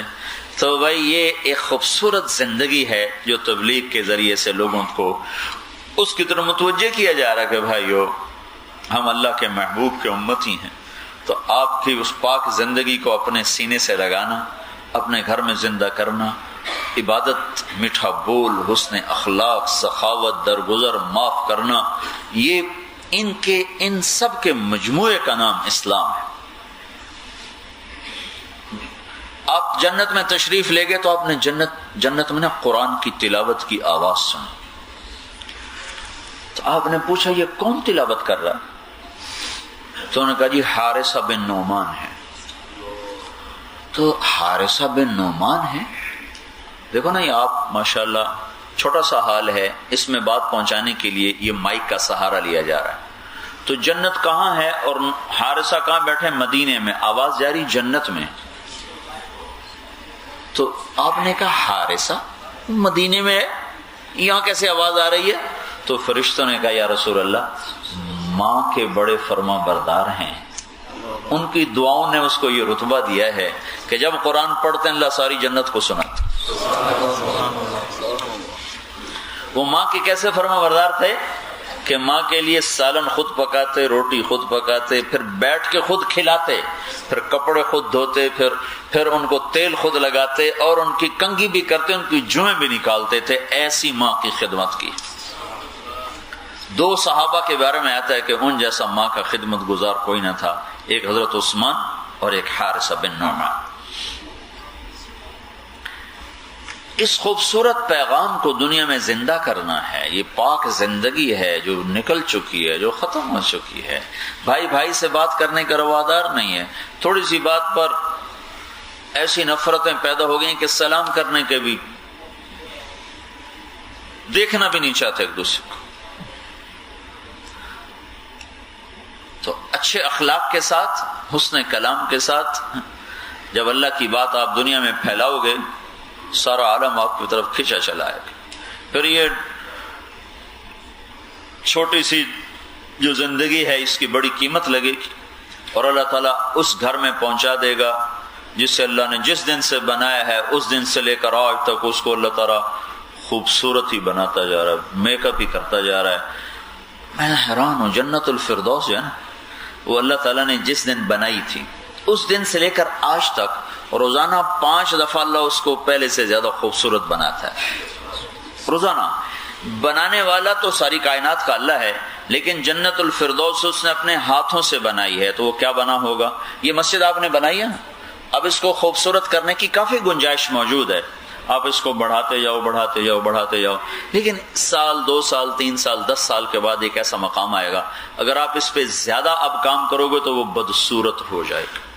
جو ایک حد ہوتی ہے نا، میک اپ کی ایک حد ہوتی ہے، اس سے زیادہ کریں گے تو بدصورت ہوگا. تب ایک لڑکی کے منہ پورے پاؤڈر کا ڈبہ ہی پھینک دو تو وہ کیا بن جائے گا؟ پوری لپسٹک کی پوری وہ ساری اس کی ٹوٹی اس کے اوپر لگا دو. ایک حد تک اچھا لگتا ہے، اس سے آگے وہ اس میں برداشت نہیں. لباس ایک حد تک ہے، اس سے آگے اس میں برداشت نہیں. تو آپ ذرا تھوڑا سا اندازہ لگاؤ کہ اللہ نے جنت الفردوس کو جس دن بنایا تو اپنے ہاتھوں سے بنایا، تو کیا بنایا ہوگا؟ اس کی لڑکی، اس کا لباس، اس کا گھر، اس کے نہریں، اس کے پودے، اس کے دریا، اس کے باغ، اس کے پودے، اس کے پرندے، اس کے جانور، اس کی کشتیاں، اس کی نہریں، اس کا ہر کچھ. پھر جس دن بنایا اس کا میٹیریل سونا، چاندی، زمرد، یاقوت اور موتی ہے. پھر جس دن بنایا اس دن سے لے کر آج شام تک ہر روز 5 دفعہ پہلے سے زیادہ مزید اس کا میک اپ ہوتا ہے. ہر چیز کو پہلے سے زیادہ اوپر کیا جاتا ہے، ہر چیز. اور قیامت تک روزانہ 5 دفعہ اس کا حسن بڑھتا جائے گا بڑھتا جائے گا. مثلا ایک جنت کی لڑکی لے لو، ایک لڑکی جس دن اللہ نے اس کو بنایا اپنے ہاتھوں سے بنایا. جنت کی عام لڑکی ایسی ہے، عام لڑکی، کہ وہ انسانوں کو ایک نظر دیکھے تو ان کے کلیجے پھٹ جائیں گے. آخری درجے کا آدمی جنت سے جب نکلے گا نا، جنت میں دوزخ میں عذاب سہتا سہتا سہتا جب وہ نکلے گا اور جنت میں پہنچے گا اور اللہ تعالیٰ اس کی بیوی اس کے سامنے کرے گا تو اس کو دیکھ کر اس کی جو نظریں پھٹیں گی تو 40 سال تک اس کو بس ایسے دیکھتا رہے گا دیکھتا رہے گا. اس کی نظر ادھر نہیں جائے گی ادھر نہیں جائے گی. 40 برس صرف دیکھنے کی لذت میں گم رہے گا. آخر وہ لڑکی کہے گی اما لک فینا من رغبۃ، آپ مجھ سے ملنے نہیں آؤ گے؟ بیٹھے دیکھتے ہی جا رہے ہو. وہ بھی سچا ہے، کہاں دوزخ کے کالے کالے فرشتے دیکھے، کہاں جنت کی حور دیکھی. وہ بھی سچا ہے بیچارہ، وہ دیکھ کے ہی پاگل ہو رہا ہے. یہ میں آپ کو بتا رہا ہوں سب سے گھٹیا درجے کی جنت. تو وہ اعلیٰ جس سے اللہ نے بنایا، پھر اس کو سجایا، پھر روزانہ 5 دفعہ اللہ اس کے حسن کو روز بڑھا رہا ہے روز بڑھا رہا ہے روز بڑھا رہا ہے. کیا چیز ہے؟ ایمان والی عورت، نیک عورت اس جنت کی حور سے جو روزانہ 5 دفعہ پہلے سے زیادہ خوبصورت ہو جاتی اور قیامت تک ہوتی جائے گی، وہ اس عورت سے 70,000 گنا زیادہ خوبصورت ہوگی. اور اللہ تعالیٰ ان پر عزت بخشے گا. تو وہ فردوس اعلیٰ. دیکھو نا، حضرت عیسیٰ علیہ السلام کہتے ہیں کہ اگر دنیا سونے چاندی کی ہوتی اور جنت ہوتی مٹی کی تو بھی عقل والے کو چاہیے تھا جنت کا شوق رکھے، چونکہ دنیا چھوڑ کے چلے جانا ہے اور جنت میں ہمیشہ رہنا ہے. تو ڈنڈی اس سے بھی زیادہ خوبصورت ہونا تو یہ رہنے کی جگہ نہیں، چھوڑ کے چلے جانا ہے، چھوڑ جانا ہے. اور جنت ہمیشہ کا ٹھکانہ ہے. تو اللہ نے اس کو مٹی سے بنایا، اس کو سونے چاندی سے بنایا، مشک عنبر زعفران کافور سے بنایا. نیچے والے جنتی خود اٹھا کے شراب پئیں گے. یشربون من کاس کان مزاجها کافورا. درمیان والے جنتیوں کو غلام پلائیں گے، فرشتے پلائیں گے. یسقون فیہا کاسا کان مزاجها سنجبیلا. جنت الفردوس والوں کو اللہ خود اپنے ہاتھوں سے پلائے گا. وسقاہم ربہم شرابا طہورا. اللہ ان کا ساقی بنے. کیا کمال ہے بھائی، کیا کمال ہے کہ اللہ ہی ساقی بن جائے. ہائے ہائے. آپ نے کہا اللہ ساری جنت والوں کو دیدار عام کرائے گا اور ابو بکر کو دیدار خاص کرائے گا. واہ کیا کمال. تو جو اللہ کو راضی کر گئے بھائی اور اللہ کے محبوب کی غلامی کا حق ادا کر گئے، ایسے ان کے سمر گئے، دنیا اور آخرت سمر. آپ نے کہا عمر میں نے جنت میں ایک محل دیکھا. میں نے پوچھا کس کا ہے؟ کہا گیا قریشی کا ہے. میں سمجھا میرا ہے. لیکن جب میں اندر جانے لگا تو مجھے کہا گیا آپ کے غلام عمر کا ہے. پھر آپ نے کہا عثمان جنت میں ہر نبی کا ایک ساتھی ہے، میرا ساتھی تو ہے. پھر آپ نے کہا علی تجھے خوشخبری ہو، جنت میں تیرے گھر میرے گھر کے سامنے ہے، خوش ہو. آپ نے کہا خوش ہو. تو حضرت علی رونے لگے، کہنے لگے جی میں بالکل خوش ہو گیا. پھر آپ نے کہا طلحہ زبیر تمہیں بھی خوشخبری ہو، جنت میں ہر نبی کا ایک رفیق ہوگا جو ساتھ ساتھ رہے گا، میرے دو ہیں، ایک طلحہ اور ایک زبیر۔ تو آپ نے کہا میں سب سے پہلے جاؤں گا اور میرے ساتھ میری امت کے فقیر لوگ پہلے جنت میں جائیں۔ تو اصل ٹھکانہ وہ جو اللہ نے موت کے بعد رکھا ہے، جہاں جانے والا پھر مرے گا نہیں، جانے والا مرے گا نہیں، ہمیشہ کی زندگی گزارے گا۔ بھائی اس کی نیت کرو، پچھلی پر توبہ کرو، اگلی کے لیے محنت کرو۔ جو کرے گا اللہ تعالیٰ اسے چمکائے گا، اللہ تعالیٰ اسے عزت بخشے گا، اس کی زندگیوں میں خوشیاں لائے گا۔ جو غافل چلا جائے گا وہ یہاں بھی خسارے میں ہے اور آگے بھی ناکام ہے۔ تو بھائیو پچھلی پر تو کرو توبہ، اور اگلی کے لیے کرو نیتیں اور ارادے۔ تو سارے بھائی کرتے ہو نا انشاءاللہ؟ ایک نیت تو سارے کرو کہ بھئی آج یا اللہ تیرے دربار میں توبہ کر کے اٹھنا ہے، جتنے آج تک غفلت گناہ کیے یا اللہ معاف کر دے۔ تو ایک زبان سے سارے بھائی کہہ دو یا اللہ میری توبہ، ایک دفعہ اور کہہ دیں یا اللہ میری توبہ، ایک دفعہ اور کہہ دو یا اللہ میری توبہ۔ یہ توبہ ایسا عمل ہے کہ جب آدمی ایک دفعہ کر لیتا ہے سچے دل سے تو اللہ تعالیٰ اس کی زندگی کے سارے گناہ معاف کر دیتا ہے، چاہے وہ بارش کے قطروں کے برابر ہوں، سمندر کی لہروں کے برابر ہوں، اور زمین آسمان کے۔ مجھے ایک حدیث یاد آ گئی، جب آدمی عرفات میں پہنچتا ہے، عرفات میں، تو اللہ کہتا ہے میرے بندو آج اتنے گناہ لاؤ جتنے ریت کے ذرے ہیں، جتنے بارش کے قطرے ہیں، جتنے درختوں کے پتے ہیں، اور جب سے وقت کی گھڑی چل رہی ہے، وقت جس دن سے بنا اس دن سے لے کر آج تک جتنے گھڑی گھنٹے منٹ سیکنڈ جتنے ہیں اتنے بھی گناہ لے کر آؤ۔ تو آج کہو گے نا یا اللہ معاف، تو میں سارے ہی معاف کر دوں۔ تب ہمارے اتنے تو ہیں نہیں کہ بارش کے قطروں کے برابر اور درختوں کے پتوں کے برابر 200 400 1000 لاکھ دو، یہ تو کچھ بھی نہیں ہے، لیکن توبہ ہونی چاہیے۔ ادھر آدمی کہتا نا یا اللہ میری توبہ، جاؤ سب معاف کر دو۔ ہاں اتنی وضاحت ضرور ہے کہ اگر نمازیں چھوڑی ہیں تو اس کی قضا باقی رہتی ہے، گناہ معاف ہوتا ہے۔ کسی کا حق مارا ہے تو اس کا حق واپس کرنا باقی ہے، گناہ معاف ہو جاتا ہے۔ اور اگر وہ حق واپس کرنے کی کوشش کرتا کرتا مر گیا اور نہیں ادا ہو سکا، نیت تھی، تو ایک مزدار بات سنو، ایک حدیث یاد آ گئی۔ تو وہ آ جائے گا قیامت والے دن، حقدار آئے گا، یا اللہ اس نے میرا حق مارا تھا، مجھے ڈنڈی میں کھا گیا تھا، مجھے دے۔ اللہ کو پتہ ہے یہ تائب ہو گیا تھا، کر نہ سکا، تو اللہ اس کا وکیل بن جائے گا۔ اللہ تعالیٰ فرمائے گا کیا لے کر دوں؟ کا حق، کا اس کے پاس تو ہے کچھ نہیں، کہ اس کی نیکیاں لے کے دے مجھے۔ اللہ تعالیٰ فرمائے گا نیکی ہے نہیں اس کے پاس، تو وہ کہے گا میرے گناہ اس کو دے۔ ایسے ہی ہوگا، حقوق کا معاملہ ایسا ہی، نیکیاں دینی پڑیں گی۔ جب نیکیاں ختم ہو جائیں گی اور پھر بھی حق باقی ہوں گے تو حقداروں کے گناہ اس پر ڈالے جائیں گے۔ وہ کہے گا میرے گناہ اس پر ڈال، تو اللہ تعالیٰ فرمائے گا اس کو چھوڑ، اوپر دیکھ۔ جب وہ اوپر دیکھے گا تو اللہ تعالیٰ جنت کی جھلک دکھائے گا۔ وہ حور جو اس کو دیکھ کے مسکرائے گی نا، کلیجے میں اس کا پانی ہو جائے گا، تو ہائے یہ کیا، یا اللہ یہ کیا۔ اللہ تعالیٰ کہے گا جو قیمت دے دے، جو قیمت دے دے۔ وہ کہے گا اس کی کیا قیمت ہے؟ تو اللہ تعالیٰ فرمائیں گے اپنے بھائی کو معاف کر دینا اس کی قیمت۔ کہے گا بابا میں معاف کی تمہیں تو ایج دے دے بس میں۔ تو اللہ وکیل صفائی بن جائے گا ان کے لیے۔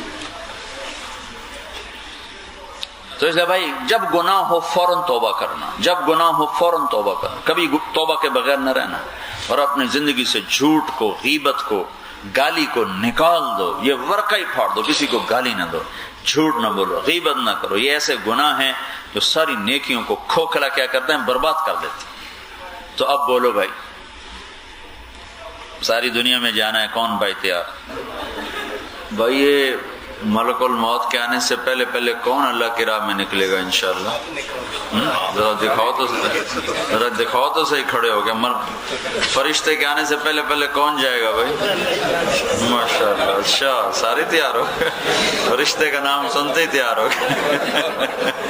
چلو بیٹھ جاؤ ماشاءاللہ۔ بھائی میں یہ کھڑا ہونا بھی اللہ کو پسند آ جاتا ہے۔ جو بھائی تشریف لائے ہیں یہ نیت کر کے جاؤ کہ اس چھوٹا سا علاقہ ہے، مختصر سی آبادی ہے، سب کو نمازی ضرور بنانا ہے۔ کوئی مسلمان چھوٹا بڑا مرد عورت بے نمازی نہ رہے، اس کی فضا بنانی ہے۔ جن کو اللہ نے رزق دیا ہے اور اگر زکوٰۃ نہیں دے رہے ہیں تو وہ اپنی پچھلی پر توبہ کریں اور سارا اپنا حساب جوڑ کر تھوڑا تھوڑا کر کے زکوٰۃ کو زندہ کریں. جن پر فرض نہیں وہ بھی کچھ اللہ کے نام پہ ضرور دیا کریں کہ اس سے ایک حدیث میں آتا ہے کہ صدقہ جو ہے یہ بلاؤں کو ٹال دیتا ہے، آنے والی بلاؤں کو ٹال دیتا ہے، اور اللہ تعالیٰ کو اپنے نام پہ خرچ کرنا بہت پسند ہے. تو فرض نہ ہو زکوٰۃ پھر بھی اللہ کے نام پہ خرچ کیا کریں. اس سے انشاءاللہ اللہ پاک ایک تو مصیبتیں ٹالے گا، دوسرا رزق بڑھائے گا، تیسرا جہنم کی آگ حرام ہو جائے. آپ سے پوچھا گیا کہ جہنم کی آگ کو کیا چیز ٹھنڈا کرتی ہے، تو آپ نے کہا الصدقۃ الخفیہ، چھپ چھپ کے اللہ کے نام پہ دینا جہنم کی آگ کو ٹھنڈا کر دیتا. امام زین العابدین رحمت اللہ علیہ کا جب انتقال ہوا تو ان کو غسل دینے لگے تو ان کی کمر پر نشان تھے بوریاں اٹھانے کی. تو وہ تو بڑے اللہ نے عزت دی تھی دین کی بھی دنیا کی بھی، تو بڑے حیران ہوئے لوگ، یہ بوریاں اٹھانے کے نشان کیسے ہیں؟ پھر جستجو کے بعد پتہ چلا کہ 100 گھروں کا خرچہ اٹھایا ہوا تھا. ان کو رات کو جا کے پہنچا آتے تھے، کسی کو پتہ بھی نہیں چلتا تھا کہ کیا کیا ہے. موت تک انہیں نہیں پتہ چلا کہ ہمارے گھر کا خرچہ کون چلا تھا. وہ بوریاں بھر بھر کے رات کو اپنی کمر پہ اٹھاتے تھے، کسی نوکر کو بھی نہیں کہتے تھے. تو سارے گھروں میں تقسیم کرتے تھے تو اس سے کمر پہ نشان پڑ گئے تھے. تو اللہ کو سخاوت بڑی پسند ہے. لوگوں کے پاس پیسہ ہے، زکوٰۃ ہی چلو فرض ہے وہ ہی نہیں ادا کر، زکوٰۃ ہی نہیں دیتے. اور زکوٰۃ دینے کے بعد اوپر دینے کا تو کسی کو خیال ہی نہیں کہ وہ زکوٰۃ کے اوپر دینے سے آدمی سخی بنتا ہے. زکوٰۃ ادا کرنے سے بخیلوں سے نکل جاتا ہے، سخیوں میں داخل نہیں ہوتا. سخی اس وقت آدمی اللہ کے دربار میں بنتا ہے جب وہ زکوٰۃ سے بھی اوپر اللہ کے نام پہ خرچ کرتا. تو یہاں چونکہ بہت ہی نفسا نفسی ہے اور بھاگم بھاگ ہے تو بھائی اس کو رواج دو. اللہ تعالیٰ کو بہت پسند ہے. سامری تھا نا، سامری جس نے وہ بنایا تھا گائے کا بچہ اور پوجا، تو بہت سے لوگوں نے اس کو سجدے شروع کر دیے. تو جب موسیٰ علیہ السلام واپس آئے تو اللہ نے کہا ان سب کو قتل کرو. سب قتل ہو گئے. جب سامری کو قتل کرنے لگے تو اللہ نے کہا اس کو چھوڑ دو. حالانکہ سارا کافر منافق وہی تھا. موسیٰ علیہ السلام کہنے لگے اس کو کیسے چھوڑ دوں؟ کہ یہ اپنی موت آپ مر جائے گا. تو کہا اس کو کیوں چھوڑتے ہو؟ کہ سخی ہے، تلوار سے مارنا اچھا نہیں لگتا، چھوڑو. وہ بدبخت اپنی موت آپ مرا، اس کی سخاوت آخرے میں تو کام نہیں آئے گی لیکن دنیا میں کام آئے کہ تلوار سے بچ گیا. تو اگر مسلمان سخاوت کرے گا تو اللہ کو کتنا پسند آئے. تو بھائی کنجوس سے اللہ کی یاری کوئی نہیں ہے، اللہ کی سخی سے دوستی. تو اس کا تعلق پیسے سے نہیں ہے، دل کے ساتھ ہے، دل کے ساتھ. عبید اللہ بن عباس سے کسی نے پوچھا اپنے سے بڑا سخی دیکھا؟ عبید اللہ بن عباس کی سخاوت کے قصے سناؤ تو آپ حیران ہو جائیں.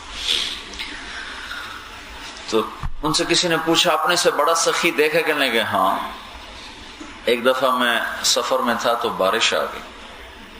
ایک بدو کا خیمہ تھا، وہاں جا کر ٹکا. تو اس نے میرے لیے اونٹ ذبح کیا. ایک آدمی اونٹ ذبح کیا، میں نے کھایا. اگلے بارش نہیں رک رہی تو اس نے اگلے دن دوسرا گرا دیا. اور میں نے کہا ابھی کل کا اتنا پڑا ہے تو آج دوبارہ کیوں ذبح کر رہے ہو؟ کہ میں مہمان کو کل کی چیز کبھی نہیں کھلاتا، تازہ ہی کھلاتا ہوں. 7 دن بارش ہوتی رہی، اس نے 7 دن 7 اونٹ ذبح کر دی. کہ 8ویں دن وہ تھا نہیں، کہیں نکلا تھا. تو میں اپنے غلام سے پوچھا تیرے پاس کتنے ہیں؟ انہوں نے کہا میرے پاس 300 دینار ہیں. 300 دینار میں 700 اونٹ آ جاتے تھے. تو کہنے لگے، میں نے کہا اس کے دے دے گھر والوں. وہ دے دی اور ہم چلے گئے. تھوڑی دور گئے تو پیچھے سے وہ نعرے مارتا اوے رک جاؤ رک جاؤ رک جاؤ. پھر ہم رک گئے تو اپنی تھیلی، میری تھیلی، کہنے لگا یہ واپس لو. میں نے آج تک اپنی مہمانی کا پیسہ نہیں وصول کیا کسی سے، واپس لو. تو یہ کہنے لگے میں نے مہمانی کا پیسہ نہیں دیا، آپ نے میرا اکرام کیا، میں نے آپ کا اکرام کیا. کہا نہیں میں نے کبھی روٹی پہ کسی کا پیسہ نہیں لے سکتا، یہ میری غیرت ہی گوارا نہیں کرتا. کہا پھر میں بھی سردار ہوں، میں بھی نہیں لیتا. تو اس نے نیزہ اٹھا لیا. کہا یا واپس لو یا تیرے سینے کے پار کر دوں گا. انہوں نے کہا اچھا بھائی جان بچاؤ. انہوں نے کہا بھائی واپس کر دو. تو اللہ تعالیٰ کے ہاں بہت پسند ہے اس کے نام پہ خرچ کرنا. تو ادھر ایک تو دیتا ہی کوئی نہیں، کوئی حد تیر مارتا ہے 30 مار خان بندہ تو زکات دیتا ہے، زکات کے بعد وہ سمجھتا ہے کہ ہوں حاتم تائی بھی جڑا نا میرا غلام بن گیا۔ تو بھائی اس سے اوپر دینے کو رواج دو، بچوں میں سخاوت کا مادہ پیدا کرو۔ یہاں ہر کوئی سیونگ کے چکر میں پڑا رہتا ہے، تو سیونگ کرو اللہ کے دربار میں پہنچا کر۔ اللہ تعالیٰ کہتا ہے ابن آدم افرغ من کنزک عندی لا غرق ولا حرق ولا سرق اوفیکہ یوم احوج ما تکون الیہ۔ میرے بندے اپنا خزانہ میرے بینک میں جمع کرا دے، یہ نہ اس کو نہ آگ لگتی ہے، نہ اس کو ڈاکو پڑتا ہے، اور نہ یہ کرپٹ ہوتا ہے۔ بینک کرپٹ نہیں ہوتا، پورا بینک ہی تو کرپٹ ہو جاتا ہے کہ نہیں میرا کچھ بھی نہیں ادھر ہوتا۔ جس دن تو بڑا محتاج ہوگا اس دن تجھے کئی گنا کر کے واپس کر دے۔ اور بھائی 3 چیزیں اپنی زندگی سے نکال دو، ایک غیبت، ایک جھوٹ، ایک گالی۔ کتنا ہی غصہ چڑھے گالی نہ دو کسی کو، کتنا ہی پارا چڑھ جائے گالی مت دو، اور کتنا ہی کوئی تمہارے سامنے کسی کے عیب نظر آئے چھپا دو، غیبت نہ کرو کسی کی، اور ایک جھوٹ سے بچو۔ یہ 3 کام اپنی زبان سے نکال دو، زندگی جنت بن جائے۔ اللہ تعالیٰ کے ہاں انتہائی مقرب انسان جو اپنی زبان کو اس طرح لگام دے کے چلتا۔ لقمان علیہ السلام نے فرمایا بیٹا میں اپنے بولنے پر ہمیشہ، میں اپنے چپ رہنے پہ کبھی نہیں پچھتایا، مجھے جب بھی پچھتاوا آیا اپنے بول پہ آیا۔ تو یہ چند باتیں ہیں، اس کو اپنی زندگی میں داخل کرو تو انشاءاللہ زندگی بڑی اچھی ہو جائے گی۔ اپنے گھر میں بھی صحابہ کی اور حضور پاک صلی اللہ علیہ وسلم کی سیرت کی کتابیں رکھو، اپنے بچوں کو پڑھو، خود پڑھو، مطالعہ کرو، سیرت کا مطالعہ کرو، قرآن کا ترجمہ پڑھو، تھوڑا کر کے لکھا ہوا ہے، سیرت کی کتابیں پڑھو۔ کتاب بہت مؤثر چیز ہے، دل پر اس کا اثر ہوتا ہے اگر اس کو دھیان سے پڑھا جائے۔ تو انشاءاللہ یہ سارے کام آہستہ آہستہ ہمارے لیے ذخیرہ آخرت بنیں گے۔ درود شریف پڑھو۔ اللہم لک الحمد کما انت اہلہ وصلی علی محمد کما انت اہلہ وافعل بنا ما انت اہلہ انک اہل التقوی واہل المغفرہ۔ ربنا آتنا فی الدنیا حسنہ وفی الآخرۃ حسنۃ وقنا عذاب النار۔ اللہم ما مننت به علینا فتممہ وما انعمت به علینا فلا تسلبہ وما سترته منا فلا تهتكه وما علمته منا فاغفره۔ اللهم إنا نسألك من خير ما تعلم ونعوذ بك من شر ما تعلم ونستغفرك لما تعلم إنك علام الغيوب۔ اللهم إنا نسألك خير الدنيا والآخرة يا أرحم الراحمين۔ یا اللہ ہم سب کا جمع ہونا قبول فرما۔ یہ دور دراز دیس میں رہ رہے ہیں میرے مولا، تو ان بھائیوں کے ان کی نسلوں کی اولادوں کی ایمان کی حفاظت فرما، کردار کی حفاظت فرما۔ میرے مولا تو ہادی اعظم ہے، تو نے پتھر کے پجاریوں کو رضی اللہ عنہ بنایا، تو نے آزر کے بیٹے کو خلیل اللہ بنا دیا، تو نے ولید کے بیٹے کو سیف اللہ بنا دیا۔ تیری ہدایت کی طاقت آج بھی اسی طرح ہے۔ یہ ہمارے بھائی بڑی دور ہیں، وطن سے دور ہیں، ایمانی اسلامی ماحول سے دور ہیں، یا اللہ تو ان کے سینوں کو روشن کر دے، منور کر دے، ایمان سے یا اللہ سرشار کر دے، ان کو ان کی نسلوں کو یا اللہ دین پر قائم فرما دے، پختہ کر دے، حسن اخلاق کی دولت عطا فرما، حسن اخلاق کی دولت عطا فرما، درگزر کرنے کی دولت عطا فرما، سخاوت کی دولت عطا فرما، اپنے سامنے کھڑے ہو کر رو کر مانگنے کی دولت عطا فرما۔ انہیں سارے عالم کے لیے خیر کا، ہدایت کا ذریعہ بنا، سب کے سب کو اپنی حفاظت میں لے لے، پناہ میں لے لے۔ جتنے بھی تیرے محبوب کے امتی یا اللہ ایسی جگہوں پہ رہتے ہیں ان کا تو خود وکیل، کفیل، حفیظ بن جا، اور دین اور دنیا دونوں کی حفاظت فرما، اولادوں کی نسلوں کی حفاظت فرما۔ یا اللہ ہم تیرے سپرد کرتے ہیں اپنا سارا سرمایہ، کہ یا اللہ تیری طاقت لا زوال، تیری یا اللہ حفاظت بے مثال، ہم تجھے اپنا وکیل، کفیل، حفیظ بناتے ہیں۔ تو ہمارا کفیل، وکیل، حفیظ بن جا، اور دنیا بھی ہماری اچھی کر دے، آخرت بھی ہماری اچھی کر دے۔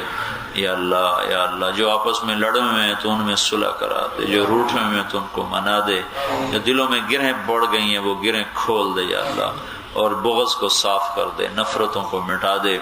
اور میرے مولا جو بیمار ہیں ان کو صحت عطا فرما، جو بے اولاد ان کو اولاد عطا فرما دے، دنیا کی ہر خیر عطا فرما، ہر شر سے بچا، آخرت کی ہر خیر عطا فرما، ہر شر سے بچا۔